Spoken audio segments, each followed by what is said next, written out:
Black Star Network is here. Hold no punches. I'm real revolutionary right now. Support this man, Black Media. He makes sure that our stories are told. Thank you for being the voice of Black America, Roland. Stay black. I love y'all. All momentum we have now, we have to keep this going. The video looks phenomenal. See, there's a difference between Black Star Network and Black-owned media and something like CNN. You can't be Black-owned media and be scared. It's time to be smart. Bring your eyeballs home. You dig?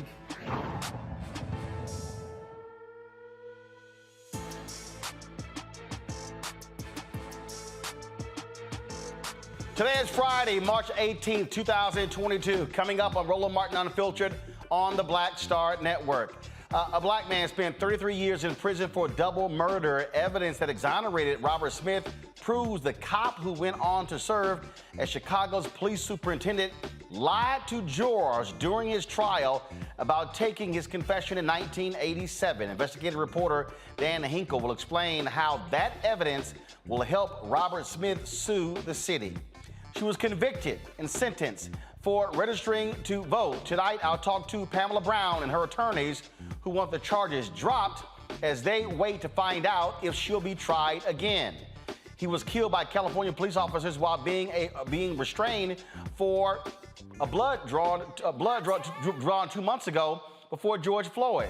Yeah, y'all, 2 months before. Now the family is suing for wrongful death. His daughter and the family attorney will join us. Now, Education Matters segment, a first-of-its-kind collaboration between Thurgood Marshall College Fund, United Negro College Fund, and the Partnership for Education Advancement to increase health and sustainability of HBCUs. Ed Smith Lewis from UNCF will drop by to tell us about the HBCU Transformation Project. Folks, it is time to bring the funk on Roland Martin Unfiltered right here on the Black Star Network. Let's go. He's got it. Whatever the miss, he's on it. Whatever it is, he's got the scoop, the fact, the find. And when it breaks, he's right on time and it's rolling. Best believe he's knowing. Putting it down from sports to news to politics. With entertainment just for kicks, he's rolling. It's on go, roll, roll, y'all. It's Roland Martin, yeah. Rolling with Roland now. He's funk, he's fresh, he's real, the best, you know he's Roland Martin now.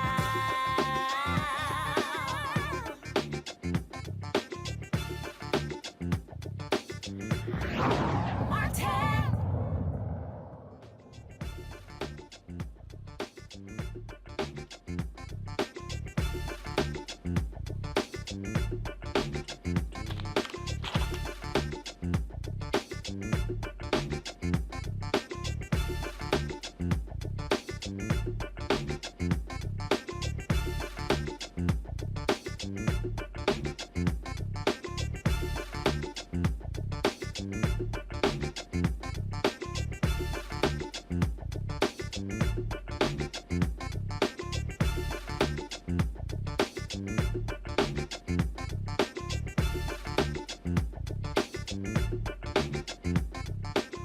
All right, folks, welcome to Roland Martin Unfiltered. A black man spent 33 years in prison based on a lie told by a Chicago police lieutenant who later became the top cop in Chicago. Robert Smith was convicted and sentenced to life for a 1987 double homicide.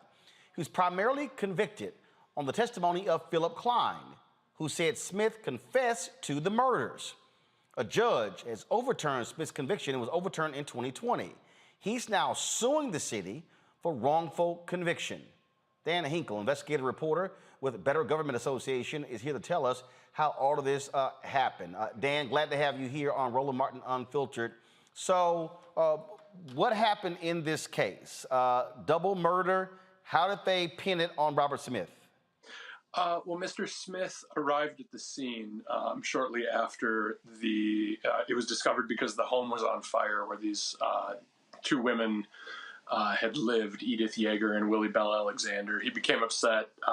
There'd been a number of allegations, and there's sort of differing stories about what happened. But he ended up back at the police station at Area 2 in Chicago, where... When you say he arrived on the scene, was he living there? Or was he just somebody saw a fire and just showed up and said, hey, what's going on? It was his wife's mother's home. Got it. And so they arrived, yeah. And so was he related to any of the women?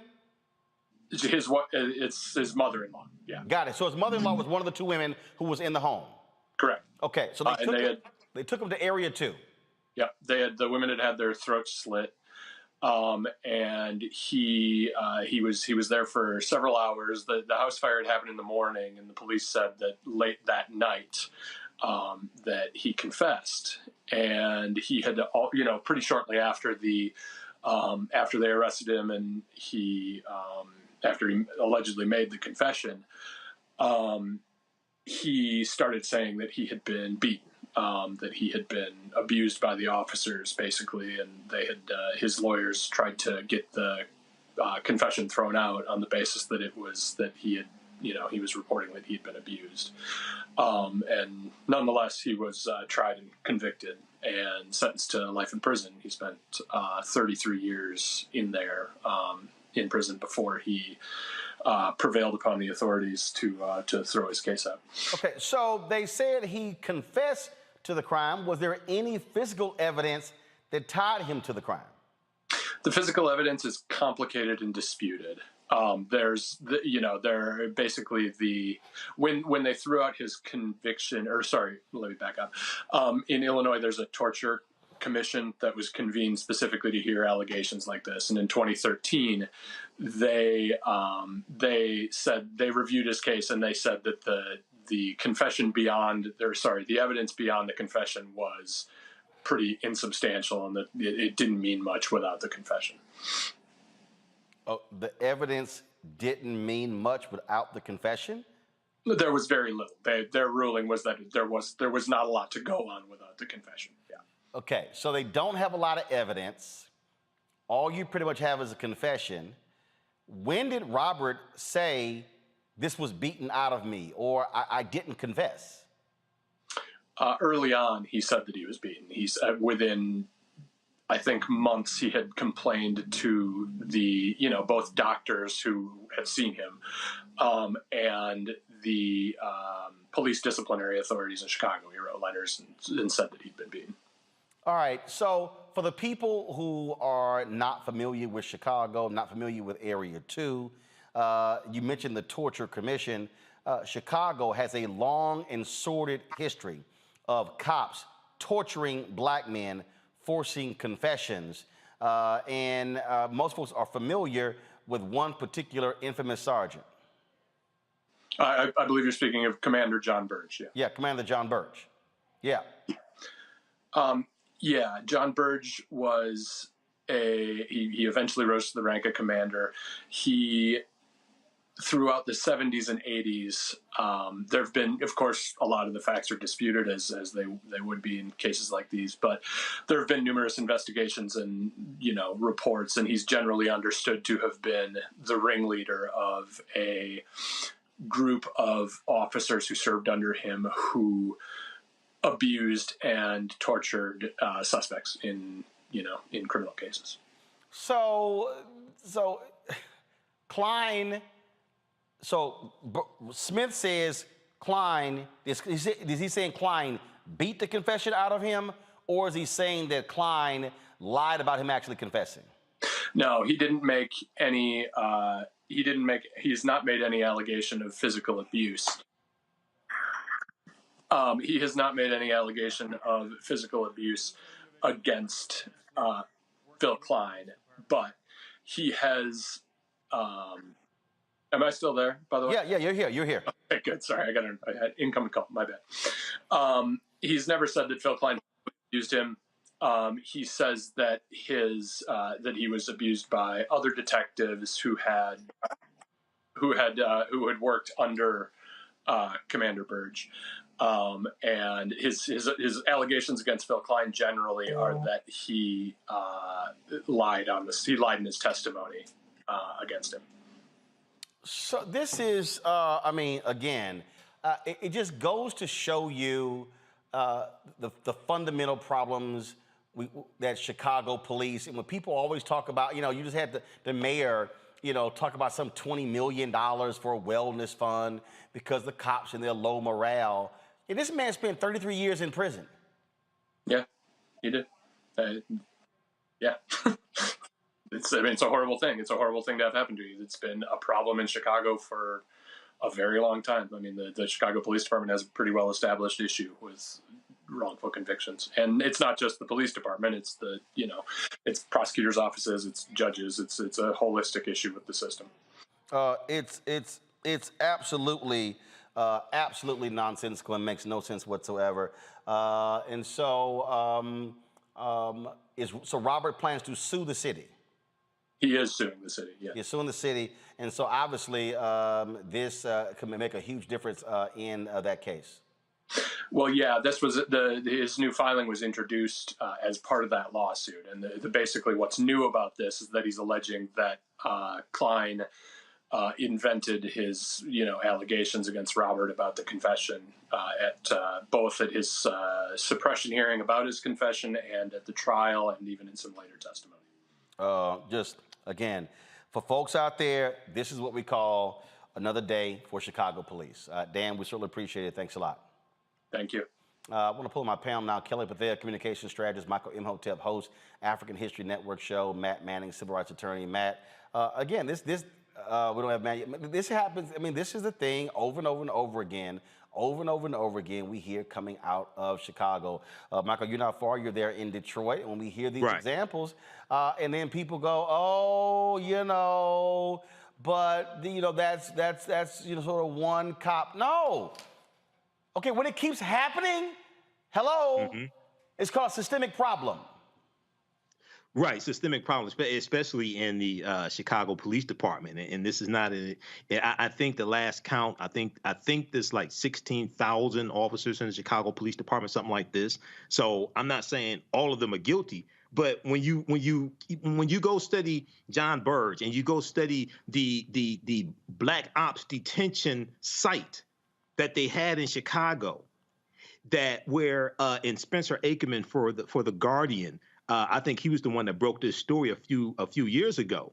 And it talked about how this was a detention center where certain suspects, overwhelmingly African-American men, were taken, they were beaten, confessions were tortured out of them. When their attorneys were trying to find where they are in the system, they couldn't find them, things like this. And you at the same time you had a few years ago, you had about $500 million in police misconduct lawsuits that had to be paid out by the Chicago Police Department.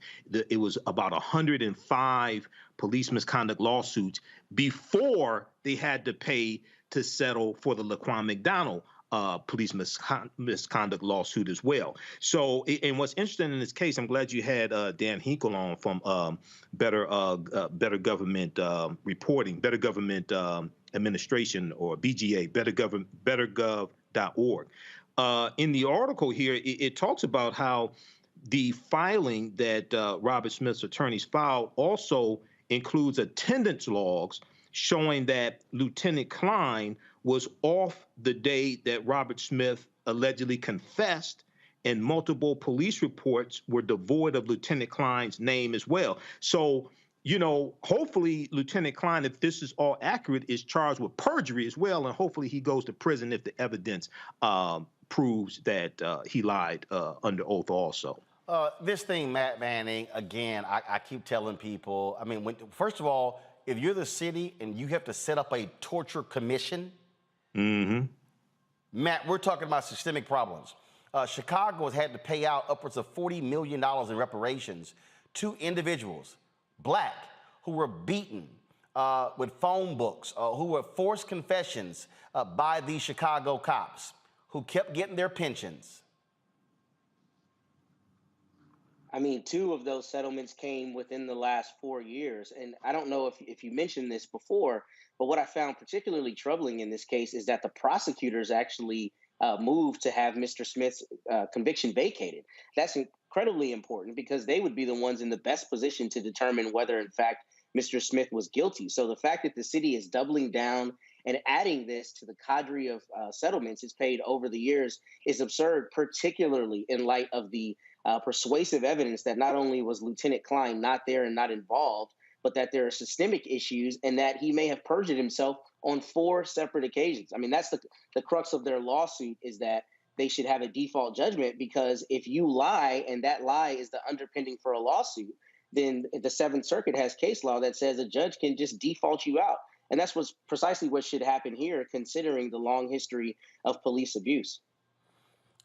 Kelly, again, I love to hear these people who talk about back the blue. Okay, How about back to black? I mean, that would be too much like right, because it's the black men who are victims in this case, black people in general who are victims of this monstrosity, this tragedy that is a broken criminal justice system, specifically in Chicago.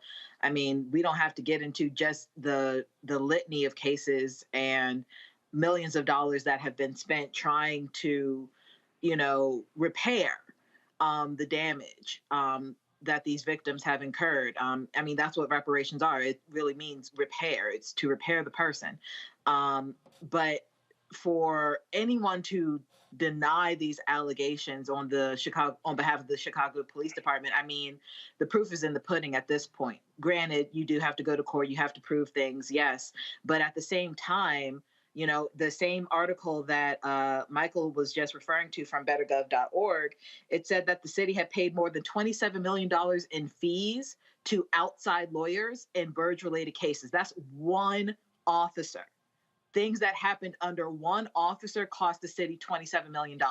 And then taxpayers paid more than $80 million regarding settlements, reparations, and other costs tied to this one officer. So you're talking about well over $100 million regarding cases pertaining to something that happened under one officer. So I can only imagine how much the city would have to pay if every single officer who did something, atrocious, which according to the history of Chicago is quite a few, how broke would Chicago be should all of their dirty laundry be aired out? This thing it just keeps happening, and I love the people who all of a sudden they complain about Black Lives Matter protesters, but it's amazing how quiet they get when it comes to the multi-million-dollar settlements and a person like Robert Smith spending 33 years in prison. Yeah, this is what Philip Klein looks like. Show it again. This is the guy, and he became the top cop. No, you have it, guys, right there in video playback. Come on. Thank you. That's the top. He was the top cop. He was the superintendent of the Chicago Police Department.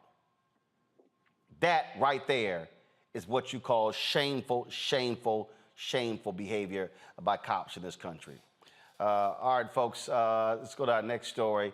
And again, we go through this repeatedly when we're talking about these officers, and when we're talking about the conduct of police officers, and they just continue all across the country. They continue in Los Angeles. They continue in Chicago. They continue in St. Louis. We did the story yesterday of a cop in Kansas City, and it just goes on and on and on. And at some point, we're going to see changes happen in this country, which also begs the question, where you at, Senator Tim Scott? What's the problem with the George Floyd Justice Act? All that talk, all that back and forth that he was running his mouth about, how we're going to do right by the families. Nothing. And he is the one standing in the way, trying to blame Democrats. No, you can't blame Democrats for that one because you are standing in the way. And Republicans, again, love to tout police and support the cops and critical of defund the police. How about you stop funding lawsuits? How about you stop funding settlements? But no, they don't want to do that. They want to continue to play these games and then get mad at us for highlighting it, get mad at us for raising the attention, get mad at us when we then begin to show people exactly what is going on. And again, we're supposed to sit here and say, oh, well, you know what? It's just a few bad apples. No, it's not. This is endemic. This is systemic. And it's happening far too many places in America. All right, folks, got to go to a break. We come back, we'll talk more about a variety of stories, including HBCUs banding together in a transformation project. We'll talk about that. Also, our Black and Missing of the day. In addition, we'll talk to Pamela Brown, a Black woman. Why they send the sister to jail for trying to vote? But you got these folks like the son of the governor of Virginia, who tried to vote in the wrong place twice and not arrested. Everything's all good. You're watching Roland Martin Unfiltered right here on the Black Star Network.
I was in the telephone booth on 63rd and 3rd Avenue.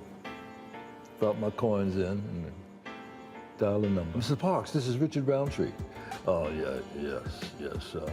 Well, you know, it looks like you got the role.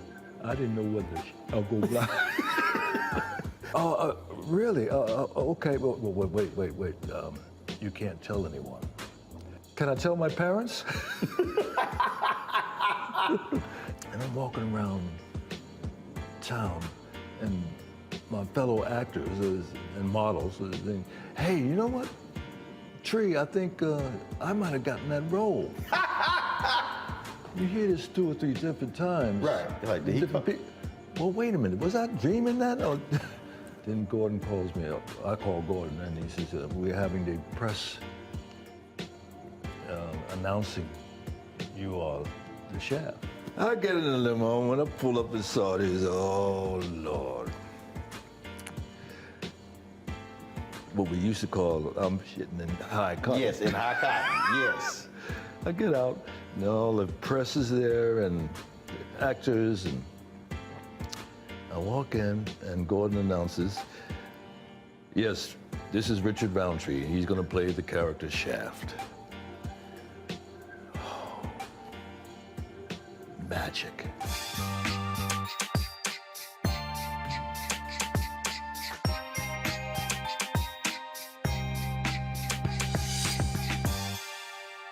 What's up, y'all? I'm Will Packer. Hello, I'm Bishop TDJ. What up, Lana Well, and you are watching Roland Martin Unfiltered.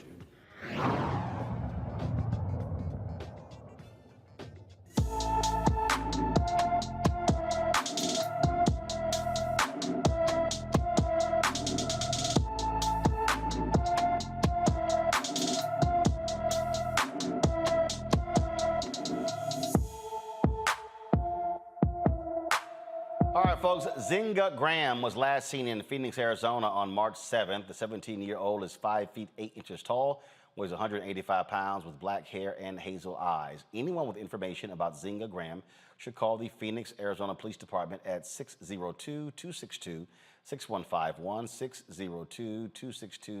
602-262-6151.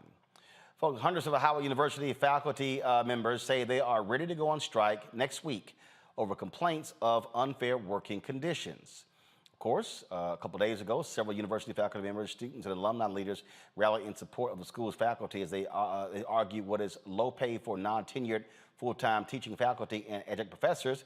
We had 2 of them on the show. They told us the university had until today to meet their demands or they would go on strike. We got word they are still in talks. We will keep you updated on the situation. Howard has 150 non-tenured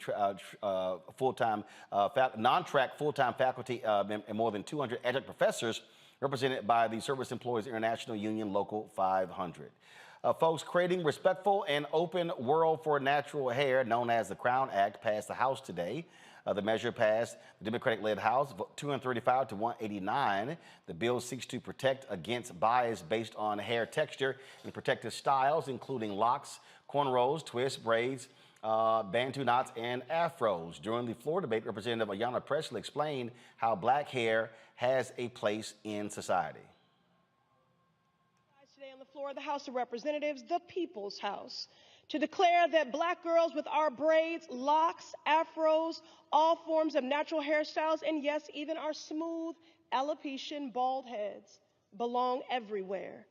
Today, we take an important step towards codifying this fact into law by passing the Crown Act legislation. I'm so proud to co-lead in partnership with Representatives Watson Coleman, Moore, Lee, and Omar. For too long, black girls have been discriminated against and criminalized for the hair that grows on our heads and the way we move through and show up in this world. In my home state, the Commonwealth of Massachusetts, 2 twin sisters, Deanna and Maya, high school students, were disciplined for showing up with braids. They were given numerous detentions, kicked off the track team, banned from prom solely for their hairstyle. In their own words, these scholars and athletes were judged more for their heritage than their homework. No more. For those sisters and thousands of other students who face discrimination based on their hair, the Crown Act is for you. For recent graduates who fear they must change their hair or cut their locks to secure a job, the Crown Act is for you. For our elders who have faced and fought this racism for generations, the Crown Act is for you. Just yesterday, the Massachusetts State Legislature made history by passing similar legislation. By passing the Crown Act today, we affirm, say it loud, Black is beautiful and so is our hair. Whether you are a student in a classroom, an employee in the workplace, or the next Supreme Court justice or the Speaker pro tem, you deserve to show up as your full self, rocking your crown with your head held high. I urge a yes vote for every person who has been asked to shrink or to apologize simply for the beautiful way with which God made them. I yield back. The bill now heads to the Senate, where Democratic Senator Cory Booker of New Jersey has sponsored the chamber's version of the bill. The thing that's interesting here, of course, Kelly, is that when this first came up, they wanted unanimous consent, did not get 2/3 of the votes, but Republicans would move on that. But the nonsensical comments that we heard from the right, Black folks, here are Black people playing the victim again. We don't need a bill when it comes to hair. Then you had folks like Burgess Owens, when it first happened, the Black Republican out of Utah, say, a business should have every right to tell people how to wear their hair. It's their business. And you make it sound like Black people don't have businesses. I'm like, dude, you sound like a damn idiot. I mean, white people don't know what it's like to be discriminated against because of their hair. It's just that plain and simple. Well, they damn sure know how to discriminate based upon hair. Exactly.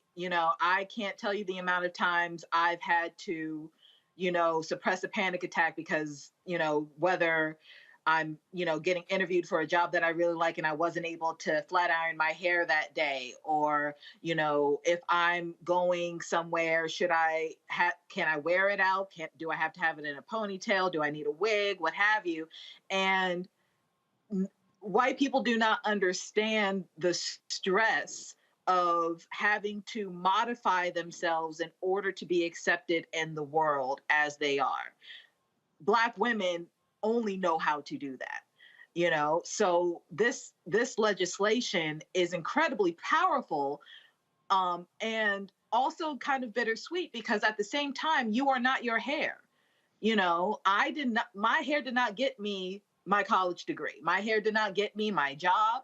My hair did not get me into the rooms that I have been in. However, it has kept me out of rooms because of other people's biases.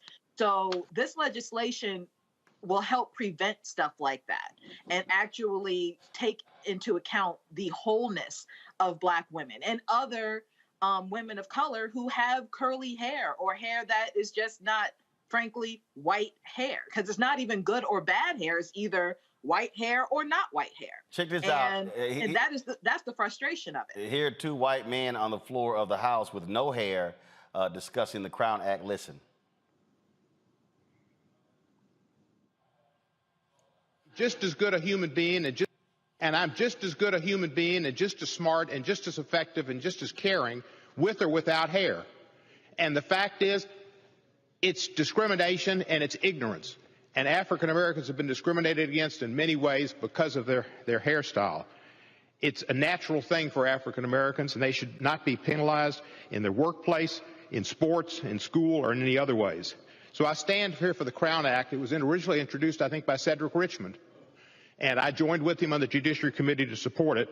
I'd seen problems in Tennessee when I was a state senator and supported bills there to protect people who wore braids and whatever.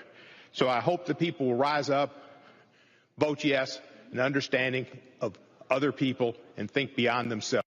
And I'm just as good a human being and just as smart. Matt, how if people want to know, Republicans don't give a damn about Black people. 189 voted against. 189 voted against. I don't really know what to say beyond. They know this is an issue and they don't care. Jim Jordan saying, I care about inflation and gas prices and all these other things that are important, but this is a perennial issue. We keep hearing cases around the country of kids, especially being discriminated against because of their hair. What I think is important is Steny Hoyer says, look, the military last year thought it was appropriate enough to allow people to wear these hairstyles because we don't want discrimination there. So the idea that that shouldn't be expanded to the American people at large is absurd, particularly where we continue seeing high-profile cases where especially young people are being discriminated against for hair that is synonymous with their heritage. And that's the thing here. Look, this is a dog whistle, right? Because white people aren't being discriminated against for their hairstyles by and large the way black people are. So to go along with what Al Green said, the congressman, the idea that this is not what the American people want excludes black people from the American people. And black people are unfortunately continuing to be discriminated against because of our hairstyles. So I think the Republicans don't care. They're signaling that to us. And I think that the fact that this continues happening, belies why it should be addressed through legislation. So I'm glad they've done so. If you want to see dumbasses, look at the dumbasses in the White House press corps. This literally was a question that was asked today by one of these idiots in the White House press corps. Listen to this. About that. And then I have like a fun Friday question. Okay. The House passed the Crown Act, which bans discrimination based on hairstyle. Is this something the administration supports? Would they sign it into law if the Senate passed it? I have seen that. I have not talked to our legislative team about it. I'm happy to do that, and we'll see if we can get you a fun Friday answer back. Go ahead. About.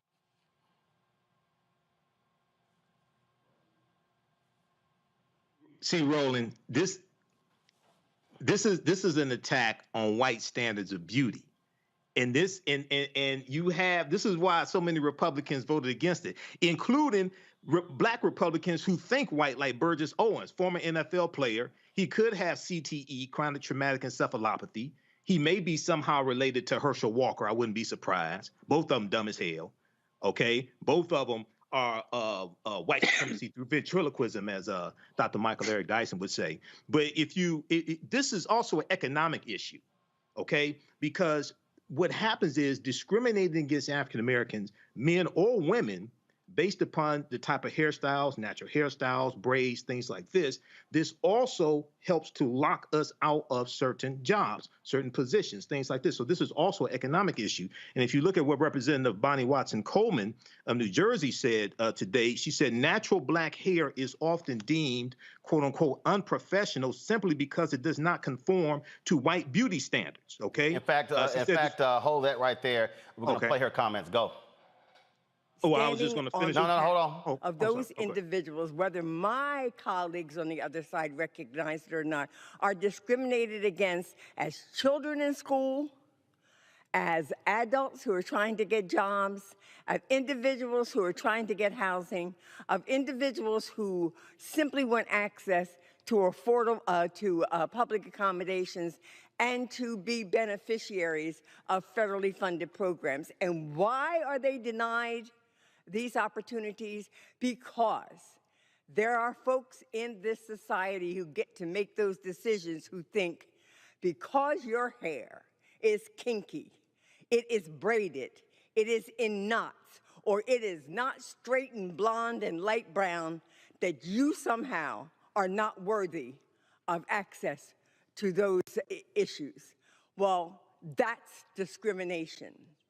There is no logical reason that anyone should be discriminated against on any level because of the texture of their hair or the style of their hair. This bill is vitally important. It is important to the young girls and the young boys who have to cut their hair in the middle of a wrestling match in front of everyone because some white referee says that your hair is inappropriate to engage in your match.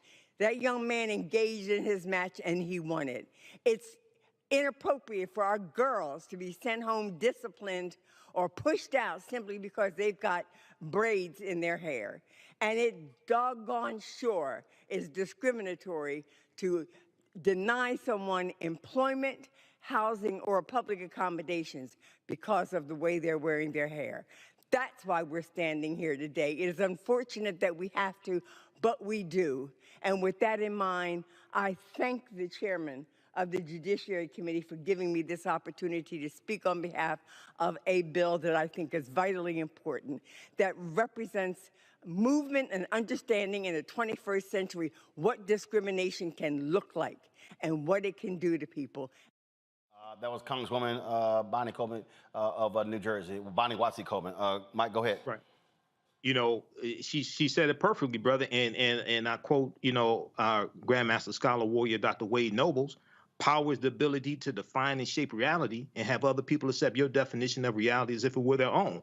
And these Republicans, these white Republicans and their Negro allies in the House saw their power slipping away. And that's what this is about. This is a powerful bill, and we have to push this through the Senate as well.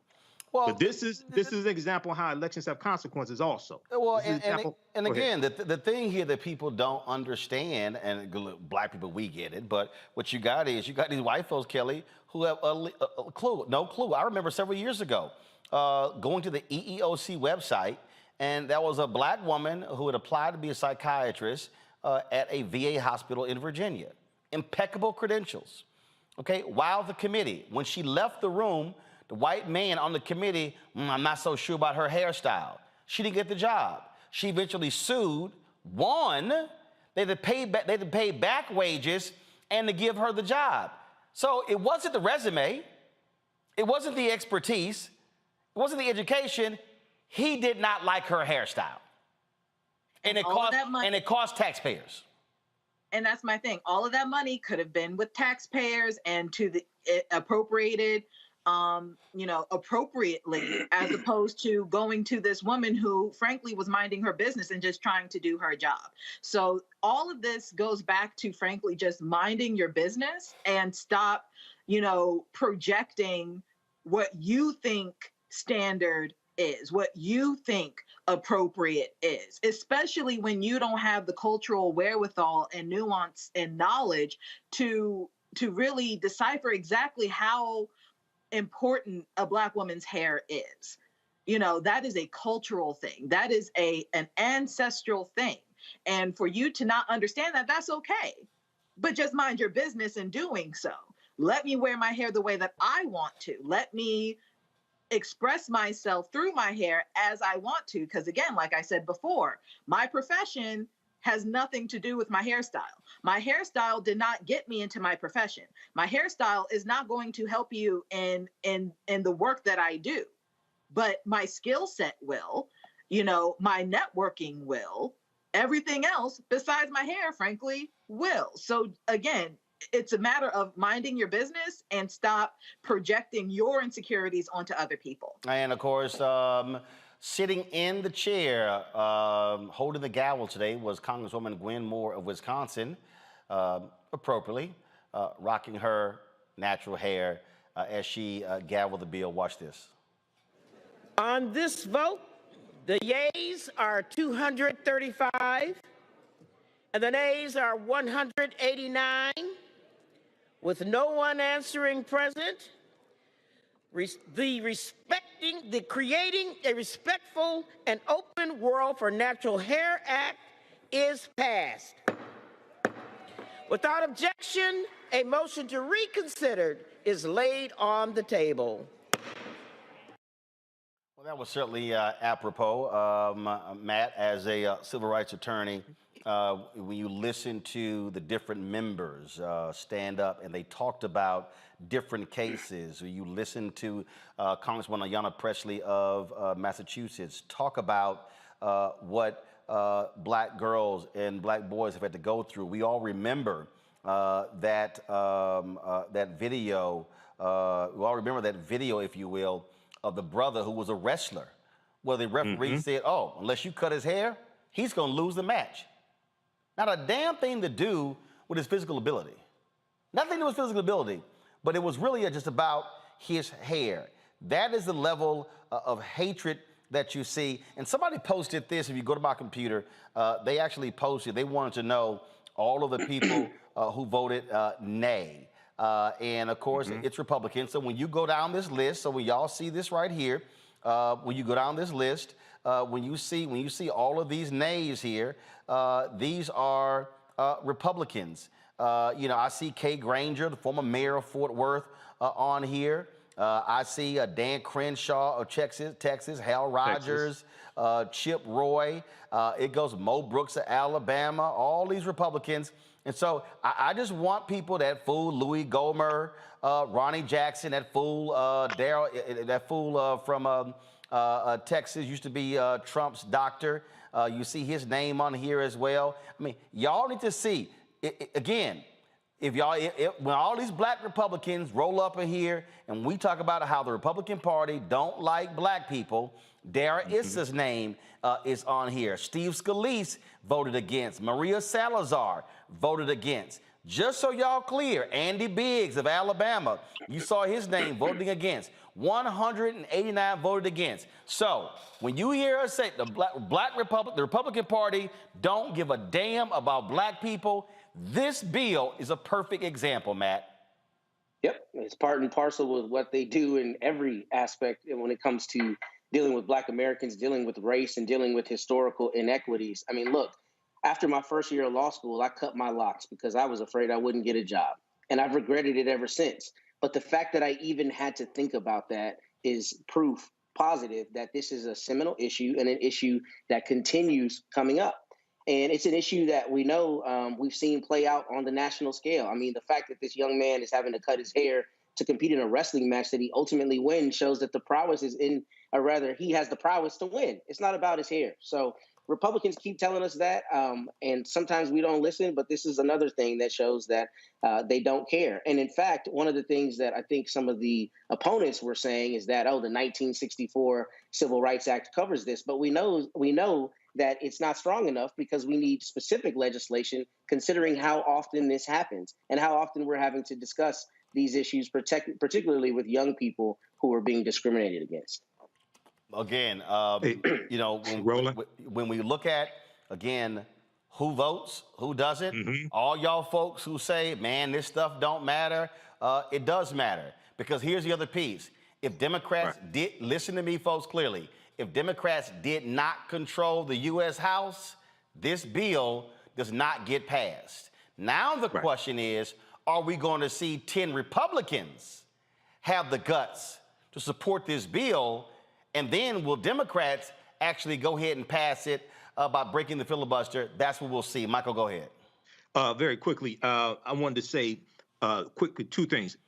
I encourage everybody to go to congress.gov. Look up these bills like the Crown Act, because at congress.gov, you can see who voted for the bills and who voted against the bills. If your member of the House keeps voting for bills that you advocate for, you got to rally to vote them back into office.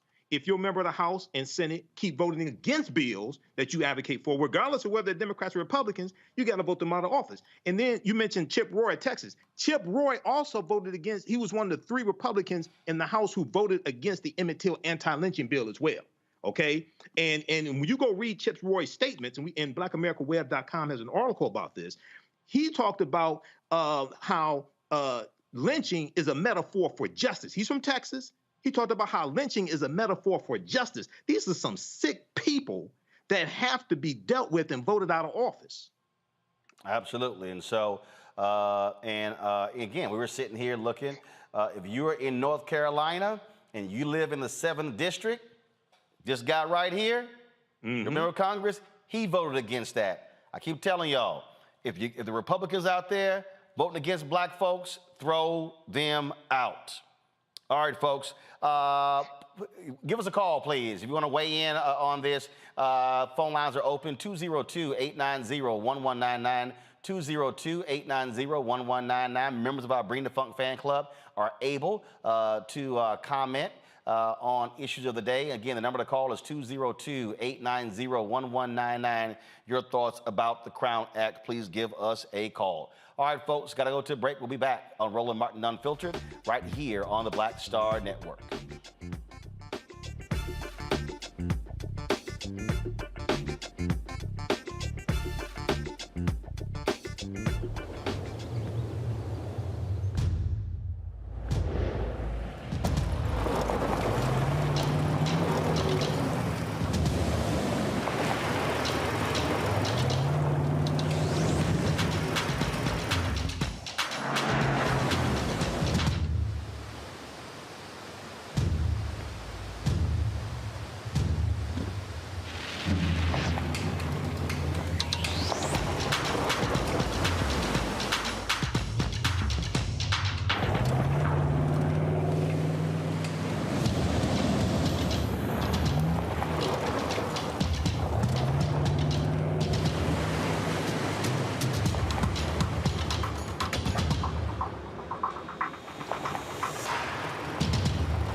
On the next A Balanced Life, as we grind down to the end of another long winter, it's easy to slip out of balance and into the foggy doldrums. On the next A Balanced Life, ways to push through the gray days until the warm days of spring arrive.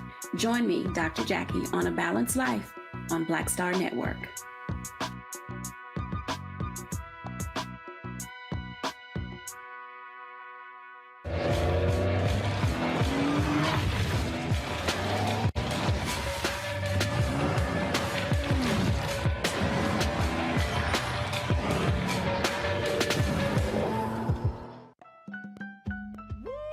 We're all impacted by the culture, whether we know it or not. From politics to music and entertainment, it's a huge part of our lives, and we're going to talk about it every day right here on The Culture with me, Faraji Muhammad, only on the Black Star Network.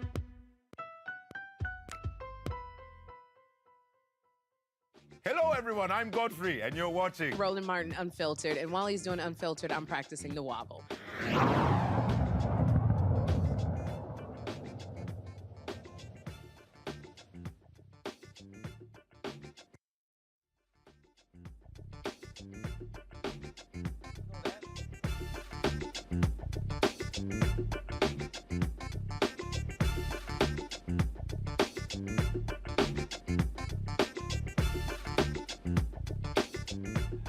The FBI is renewing calls for tips surrounding the death of Jelani Day. The FBI wants to remind the public about the $10,000 reward for information related to the Illinois State University graduate student's death.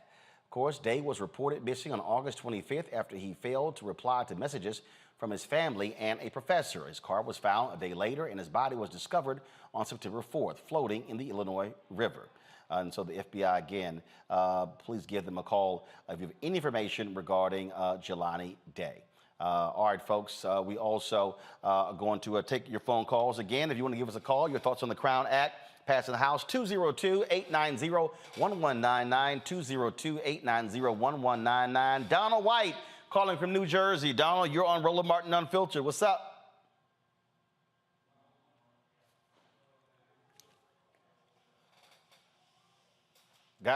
Guys, why are we going to black? Come on. Thank you. Thank you. All right, go to the phone lines. Donald, what's on your mind?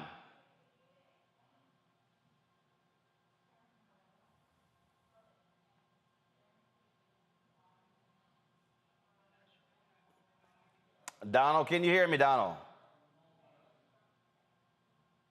All right, you guys let me know. I'm going to do this BLM story. You guys let me know what's happening with the audio lines and get this fixed, all right?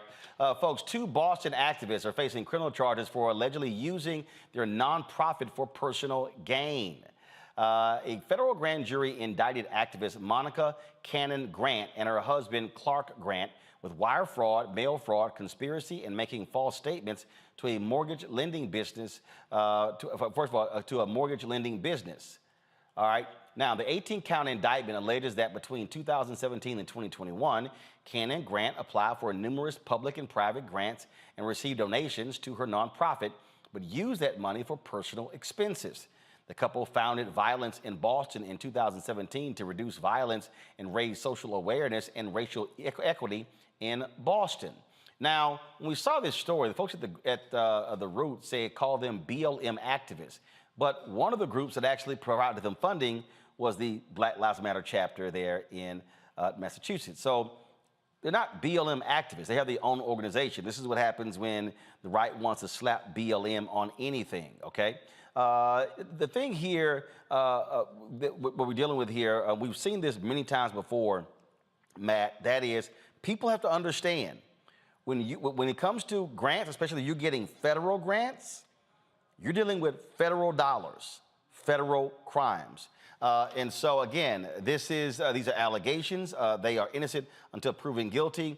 This is why we encourage folks to be when you start applying for grants, be very particular in terms of how they're used, because folks are always watching, especially for black activists.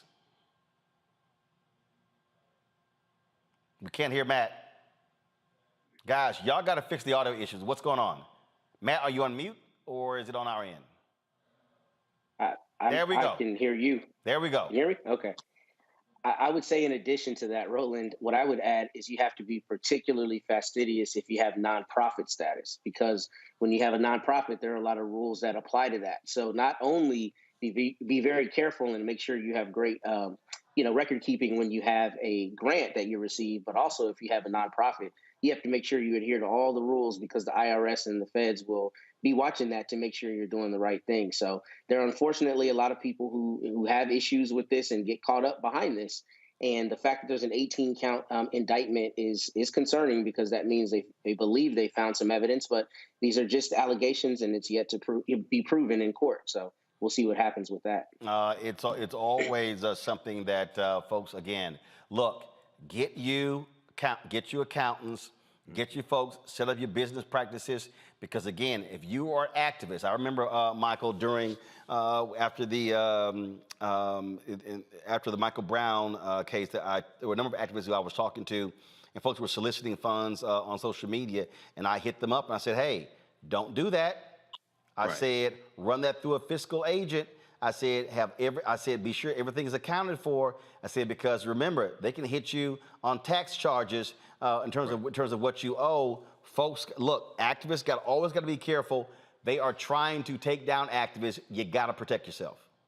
Absolutely. And a lot of times you have activists, not knowing all the particulars here in this case, but a lot of times you have activists who mean well and try to do the right thing, but don't understand federal laws when it comes to accepting donations for organizations, or may not fully understand like 501c3 regulations, things like that, and they end up getting caught up. So you want to get a CPA, get a tax accountant, and really understand these laws, because I mean this can take down an organization. So this is hopefully the charges are not true here, but this is why you have to be careful.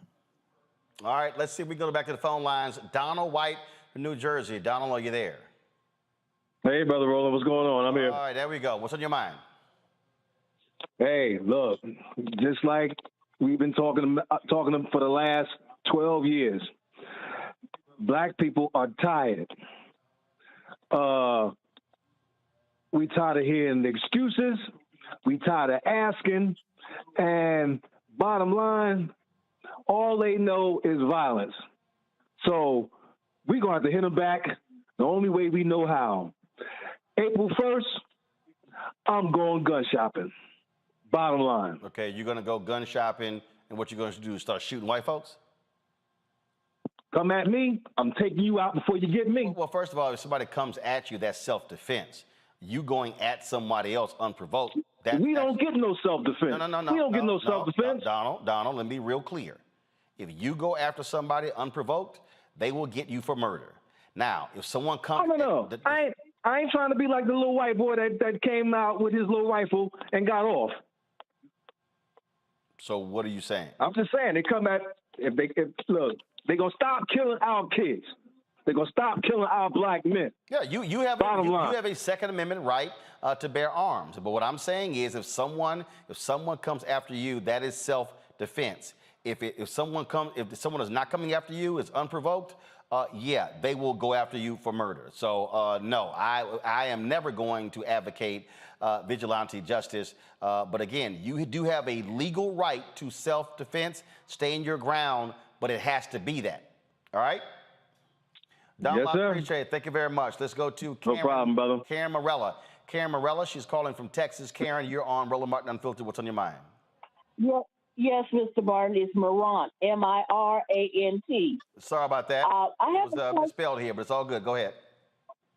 Yes, sir. I am in Angleton, Texas, 50 miles outside of your city of Easton. I have a question regarding the Crown Act that was introduced in the state of California by my childhood friend, Holly Mitchell. Yep. But regarding the federal act, with Mr. Manning, I have a question for Attorney Manning. Yep, go ahead.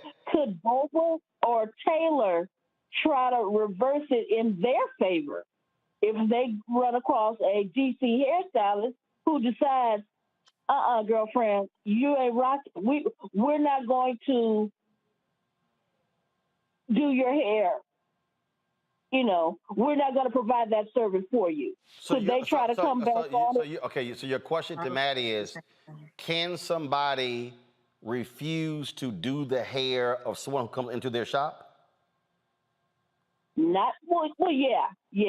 But I'm just saying, if it's like Marjorie Taylor Greene or Lauren Boebert decide they're going to go to a sister stylist, and the stylist. Okay, so if Lauren Boebert or Marjorie Taylor Greene go to a stylist, and you're asking, can the stylist say, I will not do your hair? Correct. Okay, Matt? Honestly, I'm not sure of the regulations everywhere. I would say generally a proprietor has the ability to refuse service under certain circumstances. So, for instance, if they're there causing a disturbance, or if they come in and say, I demand you do my hair for XYZ reason, and the stylist either feels unsafe or feels there's some reason they want to put them out of the shop, I don't think they can compel them to do their hair, if that's the question. I think the crux of this is more... But also, if you don't know how to do that style of hair...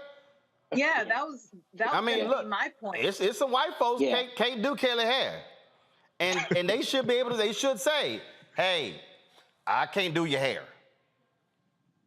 Yeah, that's true. That's true. They should say that. Yeah, but in terms of a private business owner being able to refuse somebody, I mean, there are certain circumstances under which they can do that. I don't think they're compelled to do their hair. I think this is more about discrimination and things like, for instance, kids competing in a school event who are being discriminated against because of the style of their hair. I think that's what this really seeks to prevent. I got you. Karen, I appreciate it. Thank you so very much. I got that part. I just wanted to see if someone would try to throw it back at us. Well, again, first of all, we've already seen the cases where you've had bakers refuse to bake cakes for folks who are gay. That's exactly what I was thinking. But that's not what the Crown Act actually deals with. So, Karen, I appreciate your phone call. Thank you so very much. Folks, we're going to take more of your phone calls in the show, so please give us a call. Show the number again, please. Call if you want to get your phone call in to comment, not just on the Crown Act, but also any of the stories that we're talking about today. We take phone calls on Friday. Pull the number up, please. 202-890-1199. 202-890-1199. Give us a call. We got to go to break. We come back. We're going to talk with the sister out of Tennessee who went to jail for trying to vote. She was released, but are they going to try her again? We'll talk with Pamela Brown next on Roland Martin Unfiltered on the Black Star Network.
I was in the telephone booth on 63rd and 3rd Avenue.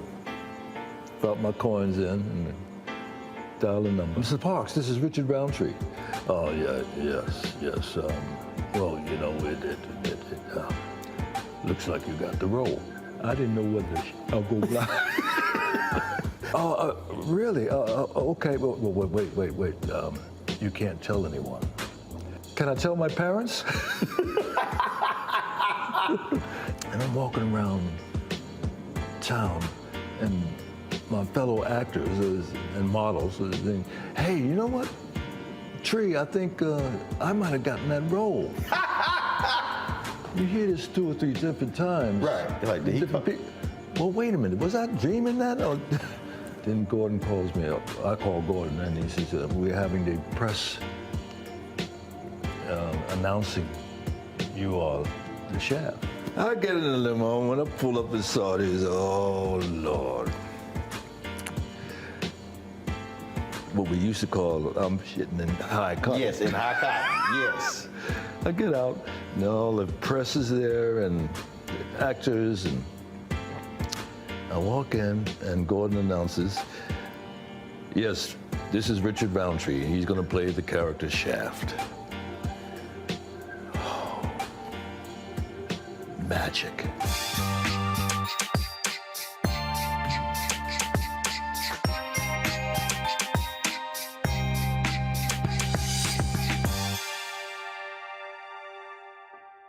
Hi, everybody. This is Jonathan Nelson. Hi, this is Cheryl Lee Ralph, and you are watching Roland Martin, Unfiltered.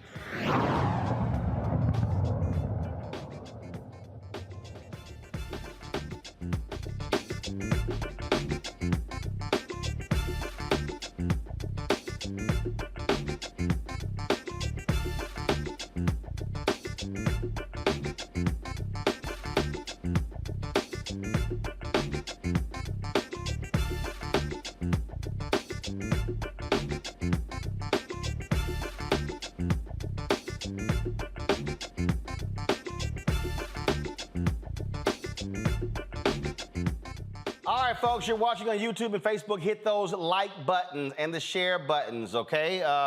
We're at 333 likes on YouTube. We should easily be at 1,000 by the end of this show. So it's more than 1,000 of y'all watching right now. So hit the like button right now, okay? Do that. Also, please download the Black Star Network app.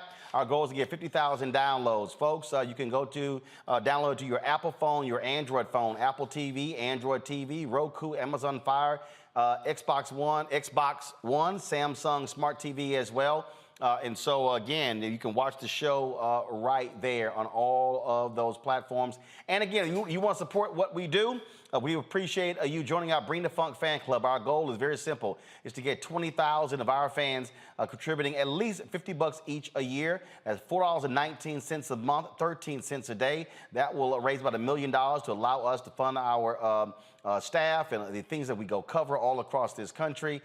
We don't have millionaires and billionaires funding us and providing resources to us. And so this really is about us being able to control our narrative, control our story, and to be able to provide you the kind of content you see every single day with this show. Of course, 2 hours a day, in addition to our 5 shows on the Black Star Network app. And so Cash App is $RM Unfiltered. PayPal is R Martin Unfiltered. Venmo is RM Unfiltered. Zelle is Roland at RolandSMartin.com. You can send a check or money order to P.O. Box 57196, Washington, D.C. 20037. Again, P.O. Box 57196, Washington, D.C. 20037. Shout out to Montre Jones, who gave during the show. And let's see here. I got a few others in here, so I'm going through trying to give them a shout out as well. And so I'll do that in a second. So again, if you give during the show, I'll give you a shout out before we get off the air. All right, folks. Let's talk about this next story. A California legal team, they're pushing for Tennessee officials to drop the charges against activist Pamela Moses, who goes by P. Moses. Now, Moses was granted a new trial last month, and she was sentenced to 6 years in prison after a jury found the activist knowingly falsified information on a voting document. Now, Moses' lawyers say with the new evidence entered into court records, a jury would almost certainly find Moses innocent. We're now joined by P. Moses from North Memphis, as well as her legal counsel, Rodney S. Diggs and James A. Bryant, both out of Los Angeles. Glad to have you here. And so, first and foremost, lay out the legal strategy, Rodney and James, that you have for P. Moses to get these prosecutors to back off trying to retry her. Sure. Thank you, Roland. At the moment, what we're doing is we are asking and actually demanding that the DA dismiss all charges against Pamela Moses. Should the DA not want to do that and try to move forward with the new trial, which Ms. Moses should not sit through again, then we're asking that a special prosecution take place to review the evidence and go from there. But at this moment, the first step is to have the charges against Ms. Moses dismissed. This obviously has been very difficult for you, P. Moses, because, so walk folks through, people, they may have read about the story, may have heard us do before. So walk us through what happened here that got us to this point. Well, in 2019, I was arrested at the Chicago O'Hare Airport. Didn't know what was going on. I was in customs, and they told me that I was a fugitive of justice. And I was somewhat confused because, you know, I've been in trouble before, but I had never been listed as a fugitive, and they couldn't tell me why. I just had to go with them, and it just felt really weird. And when the Chicago police informed me that I had charges out of Shelby County, I told them, well, I just flew out of there. If, you know, 2 weeks prior or a week prior, if I was a fugitive, I don't think that the airport would have allowed me to do that. But they took me and they put me in the Cook County Jail. I think I was right across the street from R. Kelly and other, you know, notorious inmates that were being housed in this historical jail. And I was kept there for a number of days. And then finally, I was taken to court, and I appeared before a Black judge who somewhat wanted to know if I wanted to waive extradition or not. And he said if I didn't, that they would get a governor's warrant to have me transported. And I was just somewhat confused because getting off of a flight like that, you know, and being stopped is just within itself is traumatic, but to then be thrown in jail and not know what it's about or what it's for, it really did something to me. But, you know, God got me through that situation. And after I was held in jail, they picked me up and they, in a white van, a contracted employees for Arkansas, picked me up in a white van and they rode me around 18 different states for 4 days, picking up different inmates, dropping them off. And so I got a very good look of how the states do human trafficking, but they call it fugitives. And, you know, some of the people may have been fugitives, but I wasn't charged with an offense of violence. In fact, I didn't even know what I had been charged with. I just knew I had charges out of Shelby County. And when I finally got back, you know, after riding around all these states, picking up inmates, I was able to then, you know, post bond after a couple of days of being in the Shelby County Jail East. And it was, you know, told to me that I had all these illegal charges for surrounding voting. And, you know, I was just grateful to get out, and I remained out for some time. And the lawyer that I had retained originally, he had got in some type of trouble, and so he couldn't represent me. And the judge appointed me this new lawyer because I spent all my money on bail and the previous lawyer. So he appointed me this lawyer who, at the time, I was okay with because I thought he would, you know, could easily get this taken care of. But I later found out that, you know, he wasn't working for my best interest. He was just trying to basically get it over with the best way he could, which was to make me plead guilty to something that I did not do. And so because I rejected their pleas, the judge put me on the bench and told me that if I didn't take a plea, I would be facing 42 years in prison.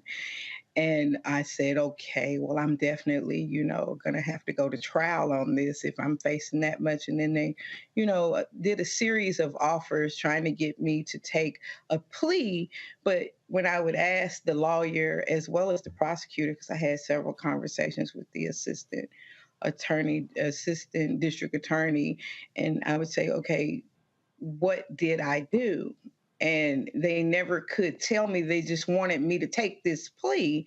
And I was like, you know, I can't do that because the same district attorney that was handling this matter had also handled the previous matter, which was filed way before this indictment, which was to get a full restoration, to get like my gun rights, certificate of employability, you know, because as a felon, it's very difficult to get a job.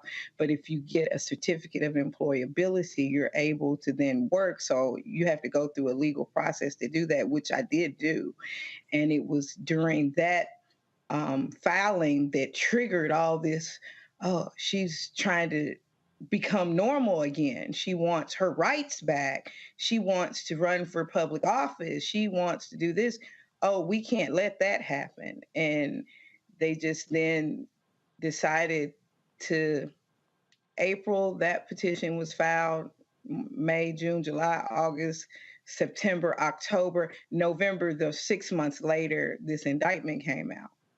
And so it was just very difficult even understanding what I had did. But once we finally got to the gist of it, 12 of the 14 counts were dismissed by the district attorney's office because they were basically duplicate charges. They hit you with 14 counts?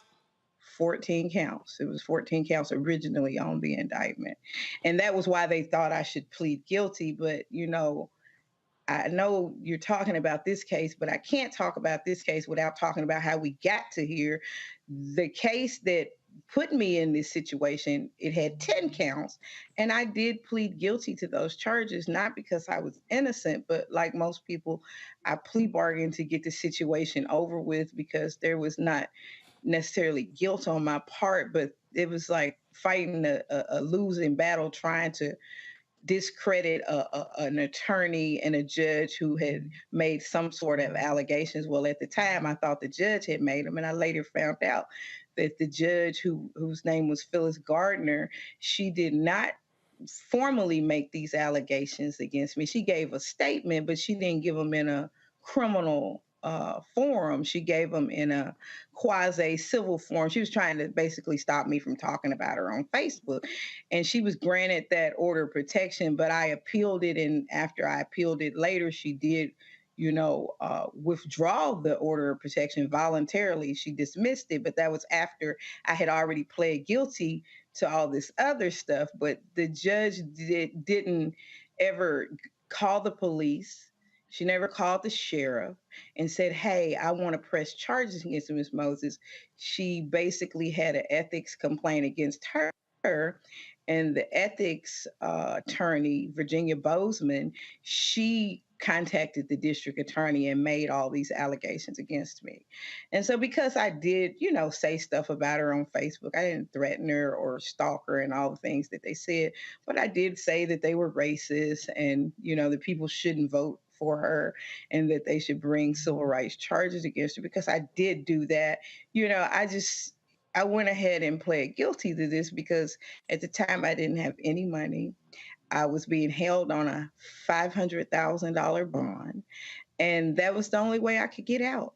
And so I pled guilty to those charges. I served my time. I tried to re-enter into society like anyone else who had served their time. The only thing, you know, that was left were the misdemeanor charges, which were separate from that, which have nothing to do with voting. But I went through the process. I went to the judge, asked him to say my time was over. He said it wasn't over, but mind you, the judge that I went to say that my time was over was not the original sentencing judge. He was a special judge that had been brought in after the Tennessee Supreme Court appointed him, after every judge, I think maybe 20 judges or somewhere, every judge in the 30th District of Tennessee refused to hear my case. And the judge who sentenced me, he refused to do anything else with the case because I think he realized that he had made a mistake. So he just didn't want anything else to do with the case.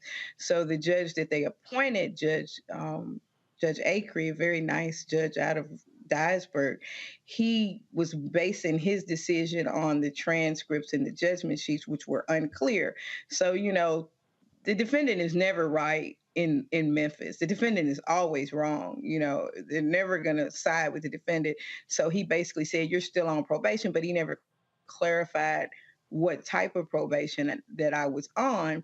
But the Department of Correction, who is in charge of calculation, and I believe you had Dr. Anya Wu, my other attorney, who was representing me zealously in the sentence hearing. He tried to, explain that to this new judge that Ms. Moses went to the right place. This is the keeper of the records as far as the tabulation, and they said that she was not on probation anymore. In fact, they signed off on my certificate for voter restoration, and that's how this came about. But one thing that was left out that Dr. Anyawu didn't know, and I didn't know either, and my new attorneys just found out, and it was a zealous reporter at The Guardian who located the document. The Department of Corrections had conducted their own internal investigation in regards to this matter 2 or 3 days after it allegedly happened, and they determined that there was no crime or any, thing that I had did wrong. They said, in fact, I had sat there for an hour waiting, for them to verify the information in which I was seeking clarification on. And they described the supervisor to be negligent. And I don't agree with that, but the Department of Corrections basically did not say I did anything wrong because they have the ability to arrest people right then and there if some type of violation has occurred, and they did not do that. But somehow the district attorney indicted me for 14. So I am absolutely confused, Rodney and James. This is a whole lot to do. Yeah. Over trying to vote. Exactly. Trying to vote. This reminds me of the Crystal case out of Texas, where these white Republicans like, yeah, we gonna make an example out of you, black woman. That's what this sounds like. That's exactly what it is. That's exactly what it is. And I think what's important, Roland, it's always a pleasure to see you. What's important for Ms. Moses is this. She did everything right. She took all the proper steps. She went into court in July. She requested that the court give her clarity. The court actually didn't end up giving her clarity. They just said she's still on probation. They didn't decide whether it was misdemeanor probation or felony probation. And that's a very important thing, because if you are under active probation in the state of Memphis for a felony, you can't vote.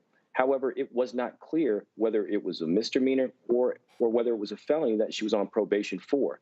And what they said during this court transcript that we finally got our hands on was this. Both the judge and the prosecutor agreed that it was the Department of Corrections who actually makes the proper calculation for how long one is on probation. And because of that, and because there was no clarity in this hearing, just 2 months later, Ms. Moses does the right thing. She goes down to the Department of Corrections to get clarity from this supervisor who spent over an hour researching and trying to decide what happened and whether or not she was still on felony probation. And at the end of the day, he specifically stamped on this particular document, you have the ability to have your rights restored.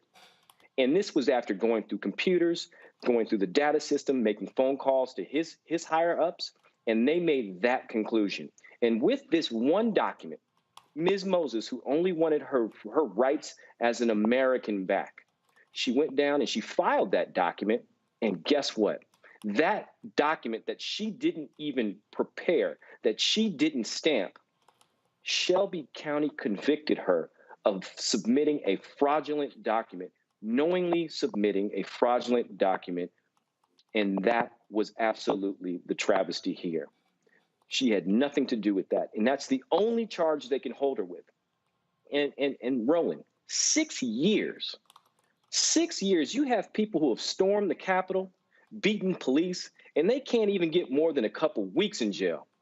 And they were going to take Ms. Moses and make her sit in jail for 6 years for something that she relied on based upon not only the judge, the prosecutor, but also the Department of Corrections. And that's what's wrong. And that's what we will fight.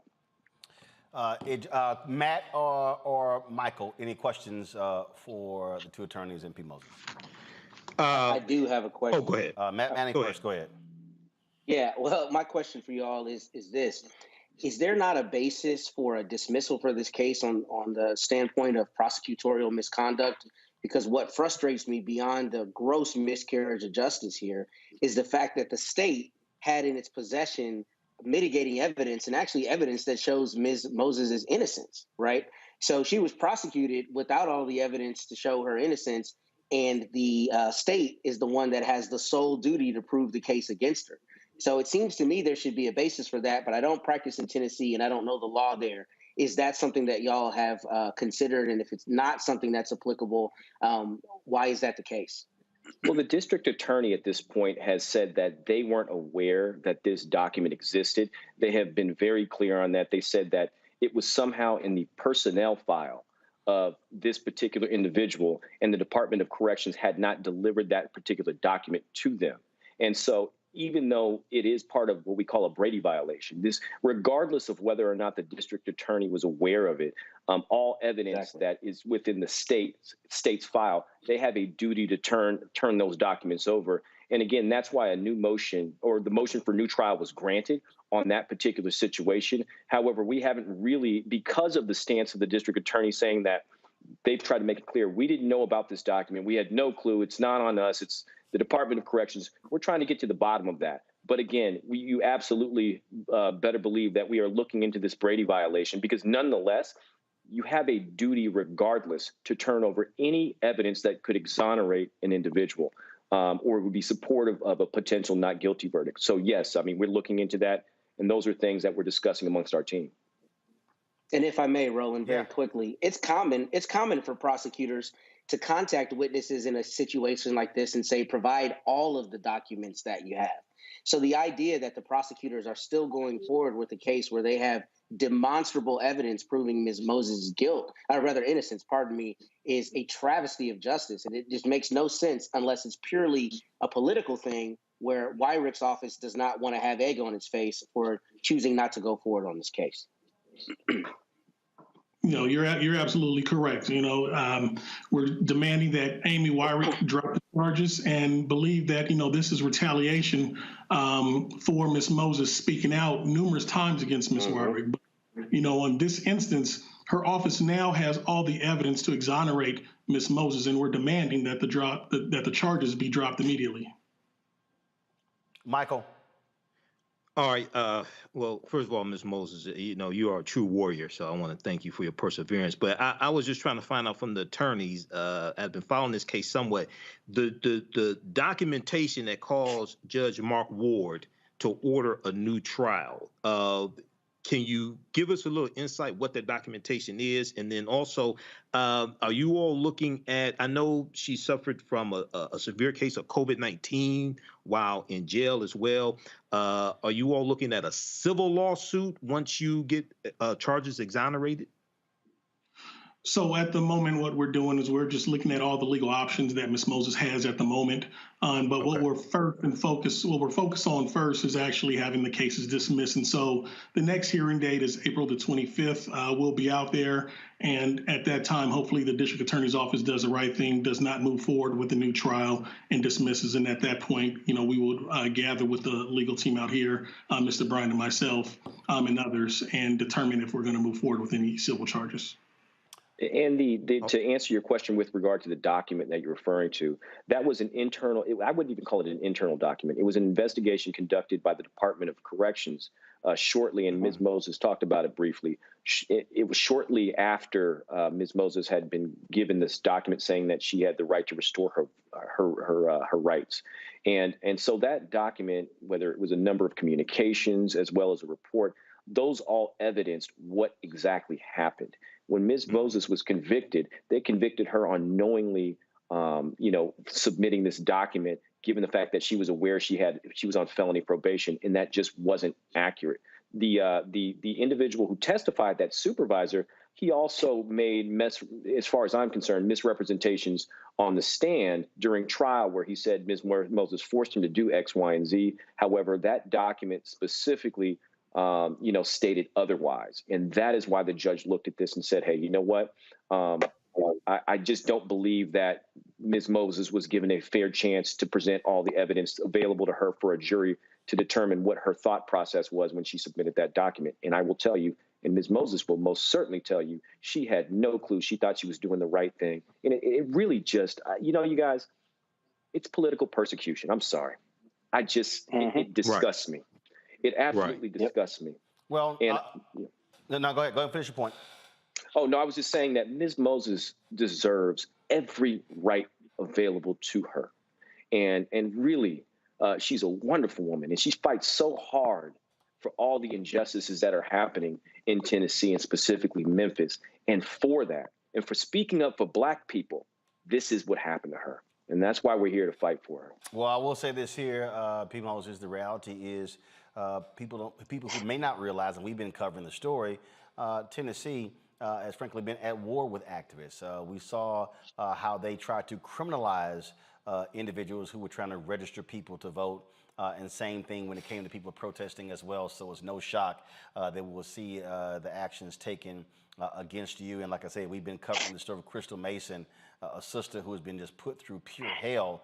And they still are going after her because, and they testified, even in her case, her own probation officer, that she was not told that she could not register to vote. They didn't care. They still pursued it, sent her back to federal prison, and now trying to put her in state prison. So it's unbelievable, these actions being taken. We certainly appreciate all three of you joining us to lay out all the details of this case.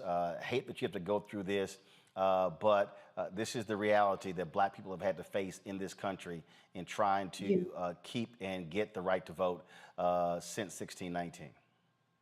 And I just want to say this, you know, regardless of, you know, the situation, no one is promised tomorrow, so I don't really worry about people going after me. You know, look at what's going on in Ukraine and Russia. No one would have thought that last year, but people need to understand this is an election year. And the same people who are going up after me, they're up for re-election. So the people that, you know, I see you wear the Alpha Phi Alpha shirt, your fraternity brothers, and just like my attorney's fraternity brothers who do have the right to vote, they need to stand in unison and send a message to Memphis and the rest of America that if you want to go after people when we have murder all over the city, we're going to go after your position and find someone to replace you. I agree. Oh, trust me. I have spoken extensively to the Alphas and to all members of the Divine Nine about using our collective power to speak out and show folks and show our colors and flex our political muscle. And so that's why when people say, oh, I'm not going to vote, it means nothing. Oh, trust me. Those individuals out there, they know the power of Black votes, which is why they're trying to do all they can to stop us from voting. We appreciate it. Thank you so very much. We'll be following your case to the end. All right, thank you very much for having us. All right, thank you very much. All right, folks, we're going to be taking your phone calls. You can weigh in on this story as well if you want to. So give us a call. I see some of y'all are on the phone lines right now. And so the number to call is 202-890-1199, 202. Go ahead and pull the graphic up. Thank you. 202-890-1199. If you want to give us a phone call to share your thoughts about the Crown Act, about this story as well. And again, 202-890-1199. Don't forget, folks, you can also, first of all, support us in what we do. First, you're watching on YouTube and Facebook. Again, hit the like button. We should be getting 1,000 likes every single show, folks. And so I shouldn't have to be asking. It's 642. So come on, y'all got 30 minutes to find another 358. Let me thank Kerry Morant, Tommy Williams, Faye Drain, Effie Coley, James Fennell, Lanice Adams, and again, Montre Jones for giving to us during the show. Y'all can support us, folks, via Cash App, RM, $RM Unfiltered. PayPal is R Martin Unfiltered. Venmo is RM Unfiltered. Zelle is Roland@RolandSMartin.com, Roland@RolandMartinUnfiltered.com. P.O. Box 57196, Washington, D.C. 20037. I'll be right back.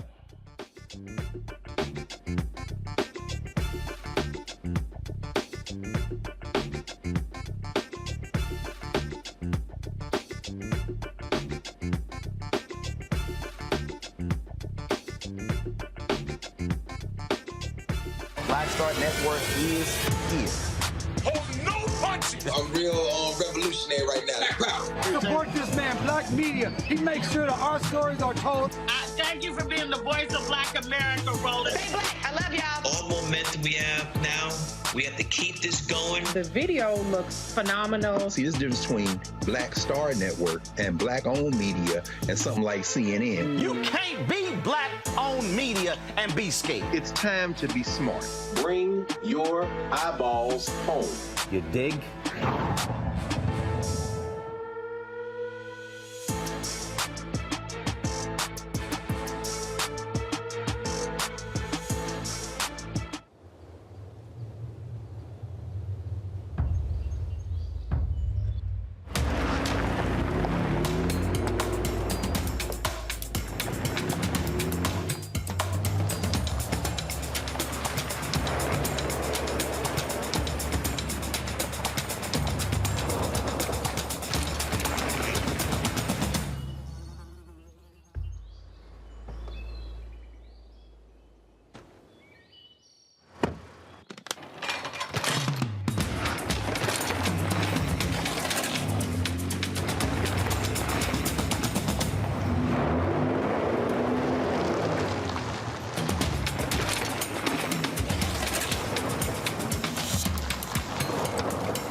Y'all know who Roland Martin is. He got the ascot on, he do the news. It's fancy news. Keep it rolling. Right here. Rolling. Roland Martin.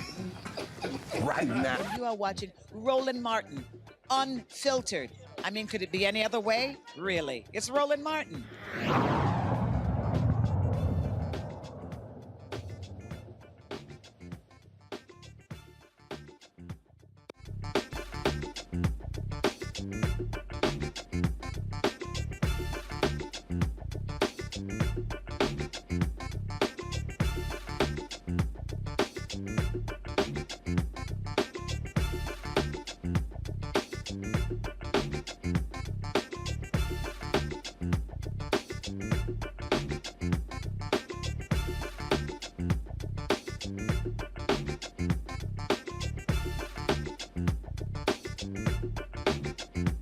All right, folks, a federal judge has ordered the California Highway Patrol to release the video showing a Southern California man screaming, "I can't breathe," while multiple officers restrain him as they try to take a blood sample 2 years after his death. I mean, folks, this is 38-year-old Edward Bronstein was taken into custody on March 31st, 2020, following a traffic stop. The nearly 18-minute video taken by a CHP sergeant was released as evidence in Bronstein's family wrongful death lawsuit. Now, we want to warn you, the video we're about to show you is triggering and extremely hard to watch. So we're going to give you some time to turn away or get kids out of the room if you want to, before we actually show you this video. We're only going to show about 2 minutes of this particular video. And so, again, we're giving you time to step away. So let's go ahead and play the video now. You're bringing the fight to this, not us. I'm not fighting it at all. Then have a seat and provide your arm. This is your last opportunity. Otherwise, you're going face down on the mat, and we're going to keep on going.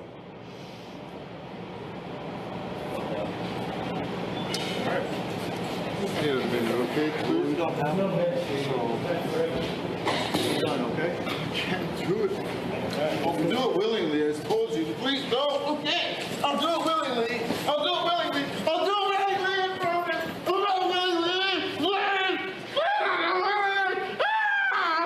do it willingly. I'll do it willingly. I'll do it willingly. I promise you will. I'll do it willingly. I'll do it. I'll do it.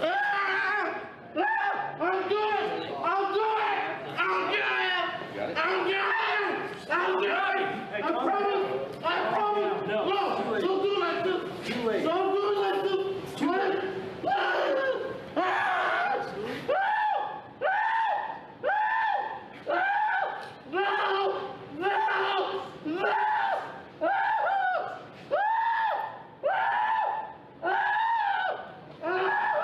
We're not even poking you yet. Nobody's doing anything. Leave it alone. I can't breathe. I can't breathe. I can't breathe. Just stop yelling. I can't breathe. I can't breathe. I can't breathe. I can't. Please help. I can't breathe. I'll do it willingly. I'll do it willingly. Just relax and stop resisting. Let me breathe. Let me breathe. Let me breathe. Please. Stop moving. I can't breathe. The more you move, the worse it's gonna be, bro. They're pushing on my chest. I can't breathe. I can't. You're pushing. Oh my God.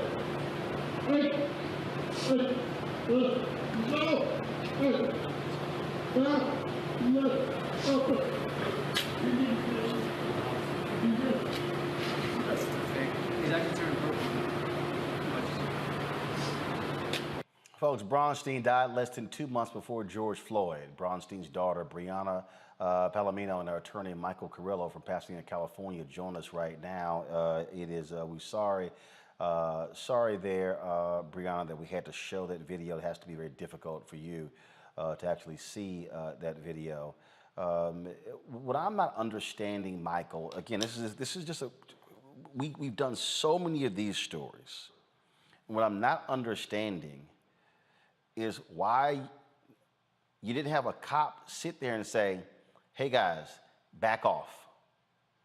Let's get him calm before we continue. Why did they have to draw his blood at that very moment? Well, I think we're at a loss for the answers to those questions as well. The problem here is that the person that's actually video recording the entire event was a sergeant. So he's the supervisor. He's the one that's supposed to control the situation. So, wait, hold up. The person who should be directing the officers, he's videotaping, saying, that portion there, we heard nothing. Was he talking at all on the 18-minute video? Well, at the beginning of the video, you'll hear him say things like, you know, you have to comply, or if you don't give it up, we're going to keep going. He says something about we're going to keep going. That's the gentleman that's in charge of the whole scene there. That's the sergeant. So when you have someone like that leading the blood draw, then what are the other officers supposed to believe? That they can do whatever they want? What I'm trying to understand, why were they drawing his blood? It was a traffic stop. Yes, so he was pulled over for an alleged driving under the influence. And the officers at the time believed that he was driving under the influence of a drug instead of alcohol. He did a breathalyzer on the street when they pulled him over, but it didn't come back above a .08. And so officers felt that they wanted to get a blood sample. They, in fact, did get a warrant to get his blood sample. But there are a lot better ways to get a blood sample than to essentially suffocate a man to death. And so was the ruling by the medical examiner, he died based upon suffocation? The ruling by the medical examiner was restraint by law enforcement and methamphetamine intoxication. So those two factors combined. Now, they ruled it undetermined cause of death. But I think we can all see on the video that it's a homicide. It was a killing by these officers of Edward Braunstein. Breonna, what did California law enforcement authorities say to the family? Was there any apology? Or they just simply say, hey, if he hadn't resisted, he'd be alive? What was their reaction? Up until now, they still have not said anything due to pending litigation. How many children did your father have? 5. 5 children. What did he do? He was training to be an airplane mechanic. He had actually just finished passing all his tests, so he was pretty much set and ready to go when this happened. That is just shocking and astounding. I'm going to go to my panel. They have some questions for both of you. Matt, you're first. My first question for you is, what is the law as it relates to the time frame that they can execute a warrant in California. I know, obviously, in driving under the intoxication crimes, generally the time is important. But what I've seen in my career is that if they have a subject that they don't believe they can get a blood draw from safely, they wait until they can do so. So is there any reason that it had to be executed right then? That seems to me to be the problem, because that creates, obviously, the Fourth Amendment issue we see here with the seizure being unreasonable. What is the law in that respect in California? Well, the law in California, as I understand it, is that once the warrant is obtained, then they have to take reasonable measures to obtain that blood sample. What I think is important to remember here is that when Edward is turned over onto his front side, he says, "I'll do it willingly. I'll do it willingly." And you hear that on the video countless times. And yet there is no regard whatsoever for his life, to saving his life. And what you don't see in those 2 minutes that was played is, even after they flip him over, he's lifeless. He's blue in the face. He's dead. They don't call CPR. They don't administer first aid.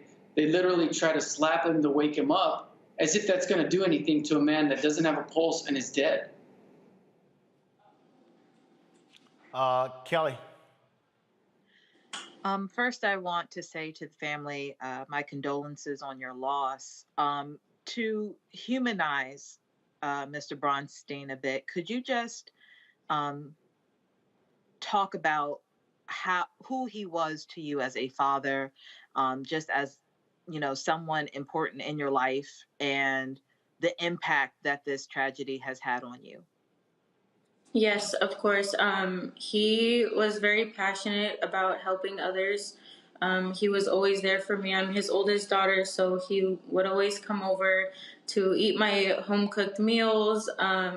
He was there to provide comfort as a father, and that is just something that you can't replace, and I believe every daughter needs their dad. He was an outdoors kind of guy. He loved hiking, swimming, gymnastics, biking. He was happy doing that, and I miss the warmth of his hugs. I miss his voice. It's really hard on me to continuously watch this video of him, and to see the opinions that others have of him. Michael. Well, first, my condolences to Brianna and the family. This is horrific. To the attorney, so Mr. Bronstein died March 31st, 2020. That's almost 2 years ago. What caused the federal judge to release the video that you just showed? What caused the federal judge to release the video now, when Mr. Bronstein died almost 2 years ago? And then they talked about the medical examiner said the death was acute methamphetamine intoxication during restraint by law enforcement. So why haven't charges also been brought against these officers? It's been 2 years. Can you shed some light on that?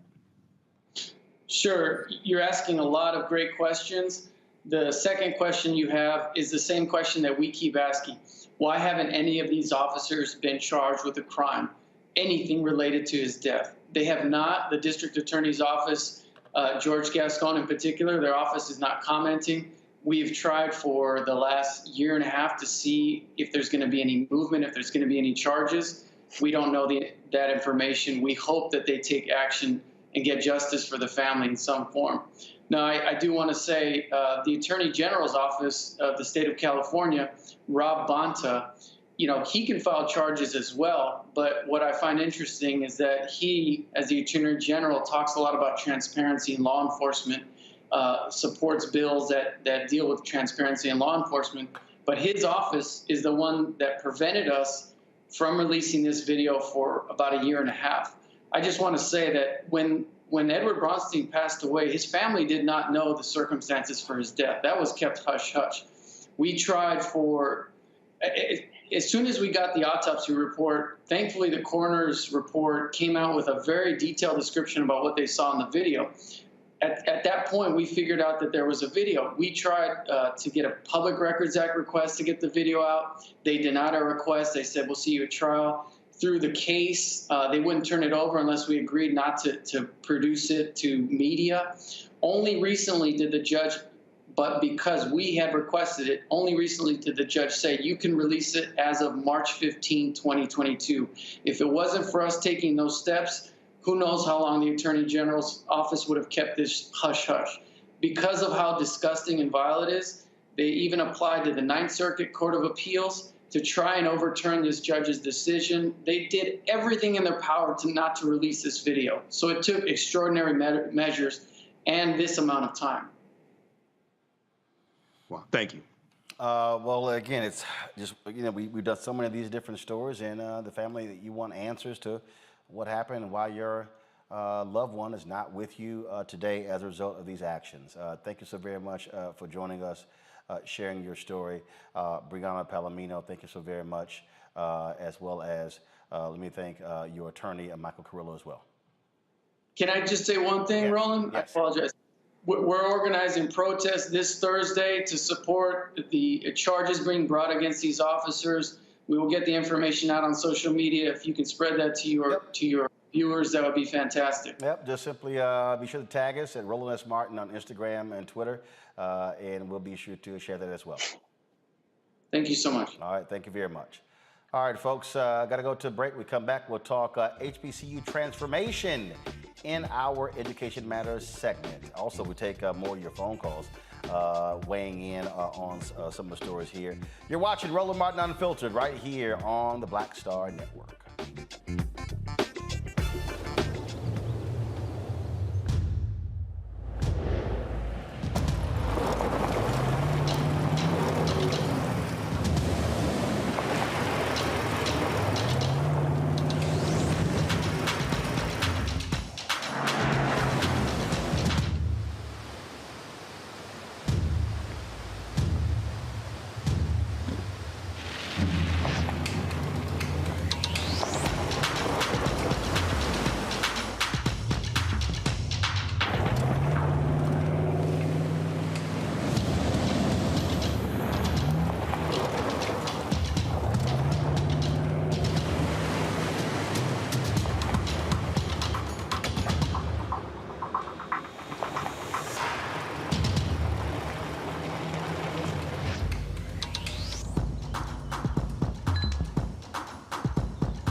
Don't you think it's time to get wealthy? I'm Deborah Owens, America's Wealth Coach, and my new show on the Black Star Network focuses on the things your financial advisor or bank isn't telling you. So watch Get Wealthy on the Black Star Network. Hi, everybody. This is Jonathan Nelson. Hi, this is Cheryl Lee Ralph, and you are watching Roland Martin Unfiltered.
All right, let's go to the phone line. Sharon from North Carolina. Sharon, you're on Roland Martin Unfiltered. What's up?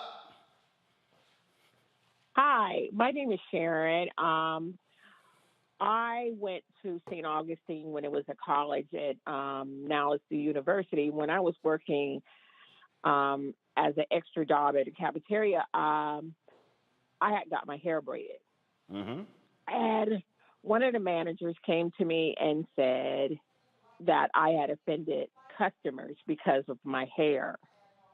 They were used, he said, they were used to you having your curly natural hair, not those braids. And he said that I just want you to go home today to take him out. But I did not take him out. I stood firm on him, and I told him, you know, I don't have to work here. My hair doesn't justify who I am. And I could be offended by how they wear their hair also. Because you want to see the curly hair of my South Asian, African American descent. You wanted to see that, but you didn't want to see my blackness. And you wanted me to do what you said.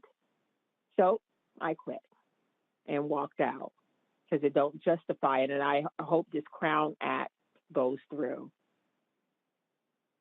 Then, look, what you described is exactly what, why this law was absolutely passed. And excuse me, in the House, now it goes to the Senate. Karen, we certainly appreciate it. Sharon, thanks a lot. I appreciate it. Thanks for calling. Let's go to Texas, Demetrius Spencer. Demetrius, you're on Roland Martin Unfiltered on the Black Star Network. What's up? Yes, sir. Good evening. It's a pleasure to be speaking with you. Yes, sir. So I'm also from North Carolina, born and raised. I'm a graduate of Winston-Salem State University. And in regards to the Crown Act, when I was 15, working at a supermarket chain named Winn-Dixie, I was told I had to cut my fro in order to continue to working at the store. So, at the time, I chose the money. I went ahead and cut my fro, kept my job, and kept on working. But, kind of like deep down inside, I felt that it was wrong. But, being in rural North Carolina, I really didn't have a resource such as yourself to, like, empower me or to empower my parents to speak out against things like that. Okay. All right, then. We certainly appreciate it. Thank you so very much. Roger Roy, New Jersey. Roger Roy, you're Roland Martin Unfiltered. What's up? Hello. Yes, sir. What's on your mind? Hello. You're on the air. Go ahead. Can you hear me, sir? Yes, you're on the air. Go ahead. Yes. This here is a reminder of Dr. Ibrahim K. Kendi of Boston University. His book, Stamped from the Beginning. Over 600 years ago, Europeans stamped us as all type of negative images. And it reminds me also of Dr. Michael Dyson, entertaining race. We got to entertain white folks for acceptance, which is just nonsense. And at the same time, right now, going on in Florida, there's a young student about to graduate from a high school in Florida, and they say he can't attend graduation if he don't cut his dreadlocks off. So this is ridiculous that we have to keep on proving ourselves to white society. It's just we come in so many variations. We have so many styles, but at the same time, they say they don't like it, but they copy us so much. They want to entertain like us. They want to wish they could play sports like us, and they'll go to the beach and spend $1,000 to go somewhere and get a suntan that look like us. Now, we don't have to put up with it. I don't think we got to prove ourselves to anybody at all. Okay. All right. And I appreciate you bringing this subject up. Okay, I appreciate it. Thank you so very much. All right, folks, let's now go to our Education Matter segment. HBCU folks are going to be getting some assistance with health and sustainability by improving student outcomes in retention and graduation rates, expanding enrollment, and increasing capacity building with faculty and staff. Thurgood Marshall College Fund, the United Negro College Fund, and the Partnership for Education have joined forces to launch the HBCU Transformation Project. Joining us is Ed Smith-Lewis, Vice President of the UNCF Strategic Partnerships and Institutional Programs. All right, so glad to have you on the show, Ed. So exactly what is this, all right? Transformational project, what are you transforming? Well, first, Roland, thank you for having me, and I appreciate the Black Star Network for running this story. We are transforming outcomes for institutions. Ultimately, our goal is to increase the number of students that attend HBCUs, the number that are retained and persist and ultimately graduate. And our ultimate aspiration is that once we get those institutions functioning high with the students that they have, that we expand their enrollment to really ultimately disrupt poverty in low-income communities. And so this project, first of all, how long is it? How long is it? What does it actually entail? It entails multiple different pieces. At present, Blue Meridian Partners, the funder behind this work, has provided an initial, and I say initial, investment of $60 million over the next 4 years to support 6 primary activities. Number one is that institutional improvement, really partnering with a set of HBCUs, both public and private, to improve their capacity to deliver against those aspirations of student success and career outcomes. Number two, that it's going to work closely with UNCF, Thurgood Marshall, as well as Partnership for Educational Advancement to build our capability to support these institutions for the long term to continue what is likely to be a long generational journey to get to that ultimate aspiration. The second piece is we're going to work aggressively, leveraging organizations like UNCF's Public Policy Unit as well as Thurgood Marshall's to amplify the need at the federal and state level for more public resources to HBCUs. Part 4, we're going to look to private philanthropy, private corporations to support these institutions in a fundamentally different way. On average, HBCUs receive 100 times less in annual funding from the federal government in the form of contracts as well as corporations, et cetera. We want to close some of that gap. The fifth piece is we're trying to work with institutions to really partner with their local community-based organizations and other economic development partners to galvanize a networked approach within the local space and place that these institutions occupy to transform outcomes. And then finally, we really want to reorient the narrative around what learning is and to push higher education to think about learning as an inclusive activity, whether as opposed to what it is today, mostly an exclusionary one. I want to bring in my panel right now for them to ask you some questions. Michael Imhotep, you're first. Well, thanks for coming on and sharing this information with us. And looking at your 6 interdependent sub-initiatives, I just wanted you to flesh out more and give more information about the 6th one, reorienting the narrative surrounding HBCUs toward their outsized impact on social and economic mobility outcomes. Can you give us some examples of what that 6th initiative is going to do? Absolutely. If you know HBCUs or you've had a fortunate opportunity to attend one like myself, I'm a first-generation high school graduate that was fortunate enough to attend Morehouse College, and I have to say the experience was transformative and life-changing. At the end of the day, HBCUs represent just 3% of all higher ed institutions, enroll slightly less than 10% of all Black students in college, but produce nearly 20% of bachelor degrees in the Black community and 24% of bachelor degrees in the STEM field.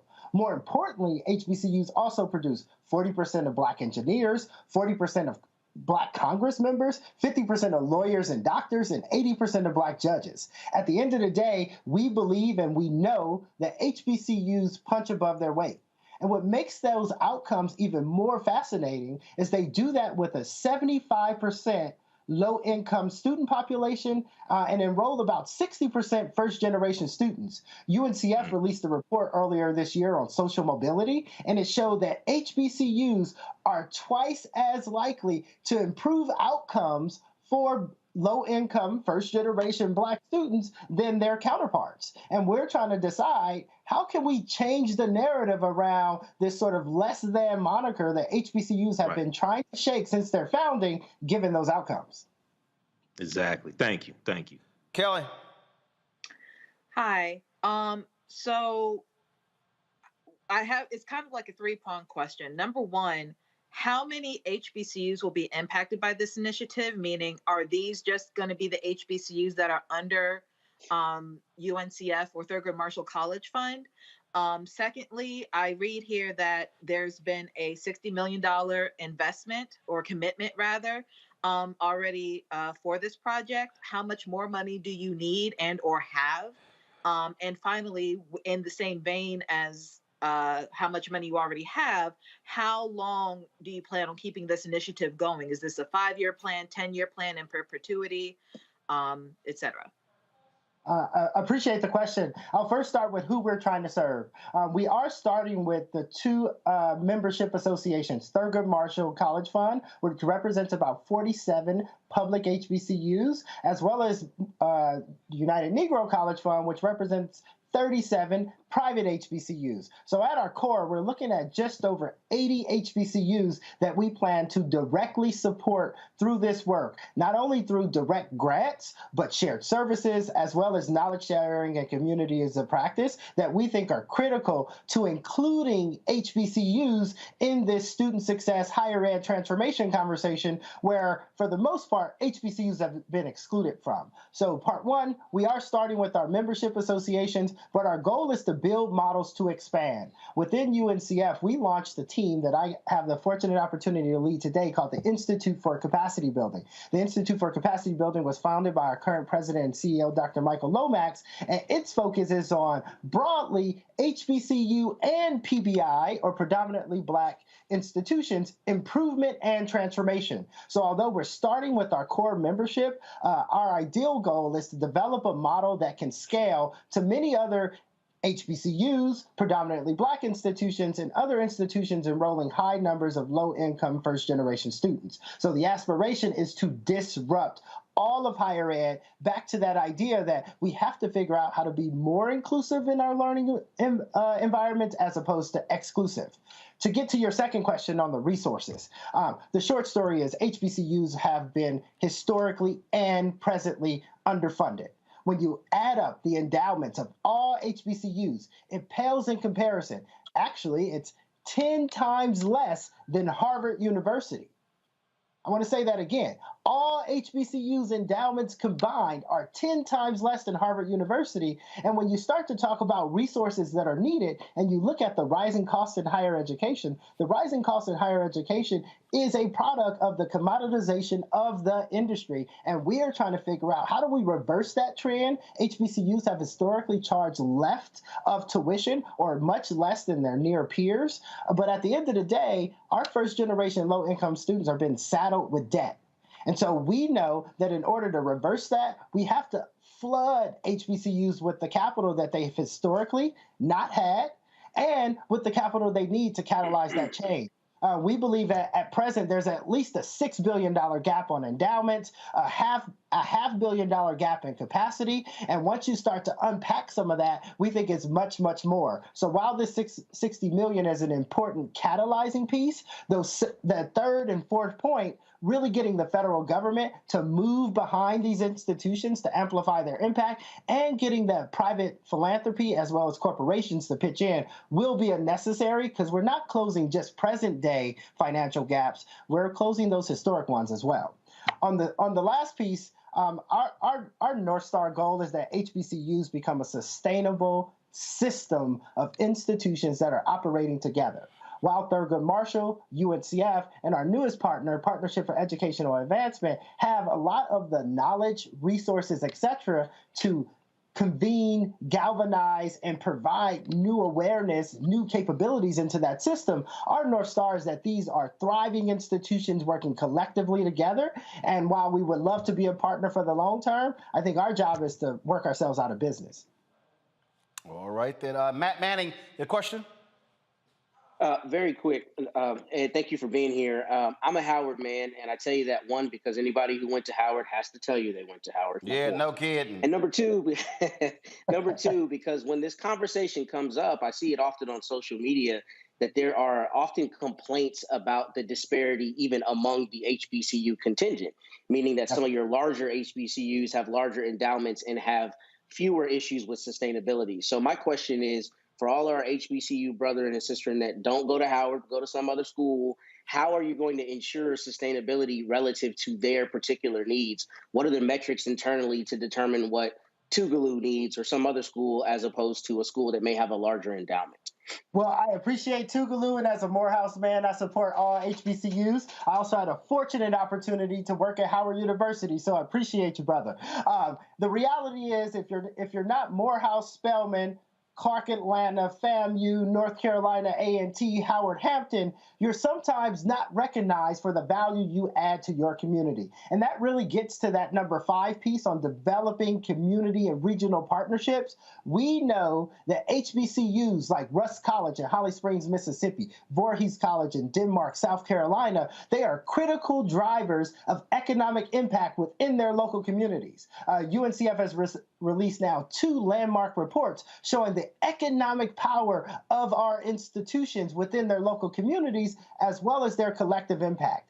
We have made it a focus since the beginning of this grant to serve every single member of our 2 associations. That's 84 HBCUs. I dare most people to go past 10 to 12 HBCUs that they can rattle off, because our job is to get to those institutions that typically may not have the brand recognition or the awareness by the field. And that's where we think Thurgood Marshall as well as UNCF become critical intermediaries. We fundamentally understand the diversity of our institutional set, the disparity within our institutional set, and we are working actively to galvanize that community. When I say a system of HBCUs, we know fundamentally that while one HBCU is strong, all HBCUs are stronger. And so we have metrics both on how many dollars we're providing in those spaces and places, how many institutions we're touching, and then we're ultimately looking at impact across the HBCU space as a measure of our success, which means we can't just do it with the select few. All right, then. We certainly appreciate it. Thank you so very much. Good luck with the initiative. And as I will keep telling our people, let's keep going after that money. Appreciate you, sir. All right, thanks a lot. We're going to take a couple more phone calls before we get out of here, folks. Felicia Dobson from Atlanta. Felicia, what's on your mind? Hi, Roland. Can you hear me? Yep, you're on the air. Go ahead. Okay, thank you so much for your show and educating us on a lot of things. My question for you all is regarding the Crown Act.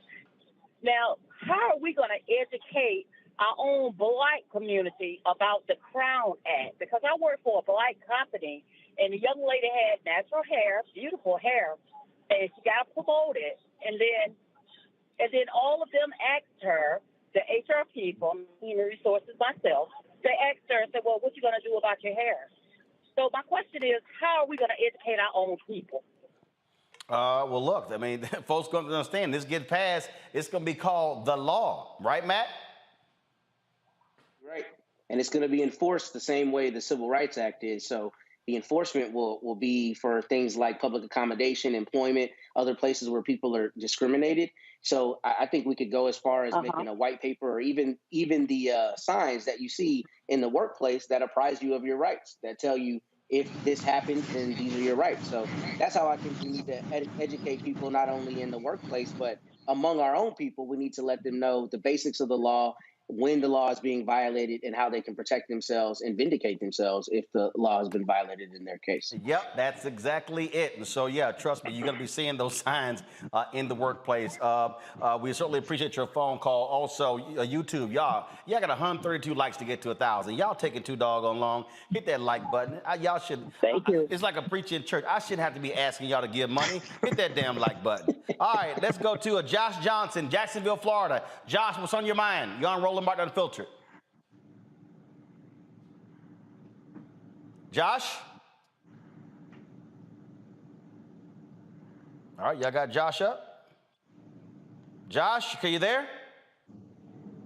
All right, Josh, you're not talking. Going once, going twice.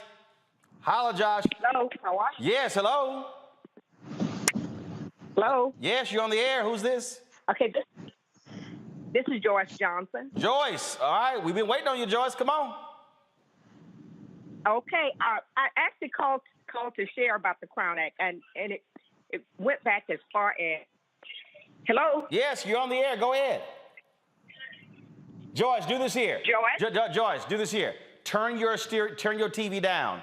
You're listening to that. Okay, I called to share about me back in 1968. Go ahead, share your story.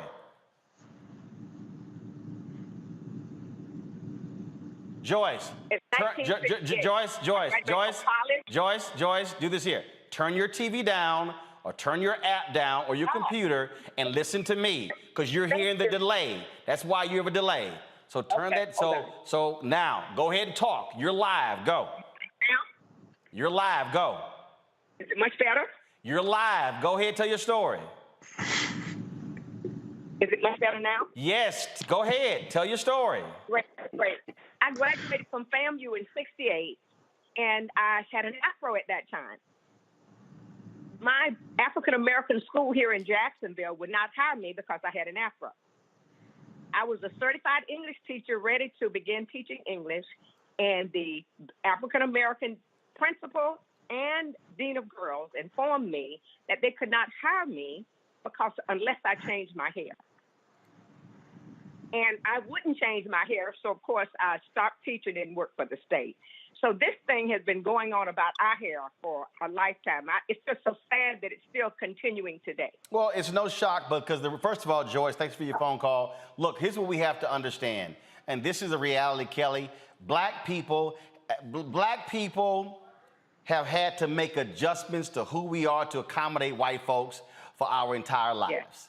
Okay, so part of this thing, Kelly, is that, look, I remember back in the I remember Earl Graves when he was, of course, the late founder of Black Enterprise, where he wrote an editorial saying, you're going to have to get rid of your locks or your braids to come intern for Black Enterprise because this is what Wall Street requires. And so, I mean, he said that. He had no problem saying it because his whole point is this is what Wall Street requires. This is what Black people have had to do. We've always had to change and accommodate white folks in everything. Kelly, go ahead, your thoughts. I absolutely agree with you. It is a conditioning that Black people have as a mode of survival, which is why we feel like we have to straighten our hair, which is why we feel like we have to keep our cuts low and faded and neat, so to speak. It is because we were not able to survive otherwise. So for generations, we have been conditioned to assimilate to white culture as best as we can, just so that we can survive. What the Crown Act does is basically dismantle that conditioning so that we can actually be ourselves without having to assimilate to a culture that's not really ours in the first place. We can just come to the table as authentically as possible, which, by the way, is better for your work environment anyway, so that you can be as comfortable in your work environment as you can, so you can be as comfortable in your skin wherever you are. I think it's an absolutely fantastic bill. I've been seeing it, get passed state by state for the past couple years now. So I'm just very thankful and excited for it to be passed on a federal level. Well, no, it hasn't been passed on the federal level. It's been passed in the House.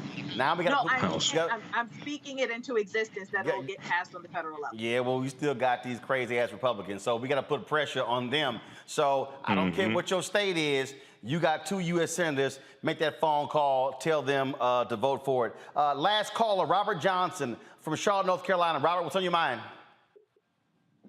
How you doing, Mr. Rowland? I'm just calling because I'm happy to hear about the Crown Act. I just remember when I was serving in the military, and they would come up with all these hair rules and regulations every 2 years, and I would get so frustrated because I'm like, who are they asking about these hair rules and regulations where I had to have my hair faded 0. If I had an afro, it couldn't be no more than 1 inch in thickness, so on and so forth. So I'm just calling to say I'm happy about this act. I just hope it can be passed through the Senate. And just thank you for everything that you do on your show and the information. It's just making all of us better. I appreciate it, Robert. Thank you so very much for giving us a call. All right, folks, that is it for us. We got one more story. In memoriam, folks, three-time Grammy-nominated jazz and blues singer Barbara Morrison has passed away. Morrison, known as the soul mother of LA's historic Leimert Park Village, became one of the top jazz vocalists in Los Angeles. She spent most of her life recording, touring, and performing at Southern California jazz festivals and venues. Morrison's albums include the 1996 release of I Know How to Do It and 1999's Visit Me. Legendary jazz and blues singer Barbara Morrison has passed away at the age of 72. Let me thank Kelly, Matt, and Michael for being with us today. Thank you very much for being on the panel. YouTube, y'all tripping. Now look, come on now. We are about 40 away from getting 1,000 likes. All Y'all know this impacts the algorithm. So we at 962. Come on. It's 38. It's more than 1,000 of y'all sitting there right now. So click the damn like button. I shouldn't have to be asking this many times. So let me do this here. I'm gonna give the app, then I'm gonna go ahead and tell you how to give, and then I wanna see y'all, I wanna hit 1,000, so let's go. So again, y'all download the Black Star Network app. We need to get to 50,000 downloads, then we're gonna make our way to 100,000. Folks, Black Star Network app. Again, Apple phone, Android phone, Apple TV, Android TV, Roku, Amazon Fire, Xbox, and Samsung Smart TV. If y'all want to support in what we do, again, your dollars make it possible for us to cover the stories that matter to our community. And so please support us. Check a money order, P.O. Box 57196, Washington, D.C. 20037. Cash App is $RM Unfiltered. PayPal is R Martin Unfiltered.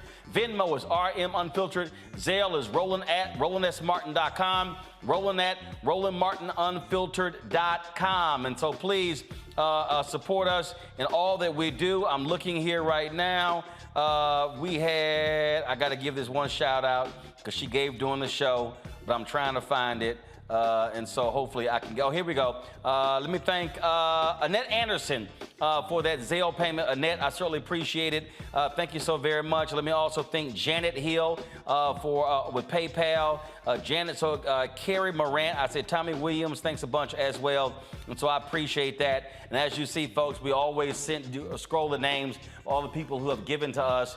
And glad to see we hit 1,000 likes. Man, y'all look, y'all should not make me working all this time trying to get y'all to hit 1,000 likes. We can be like 2,000 of y'all on.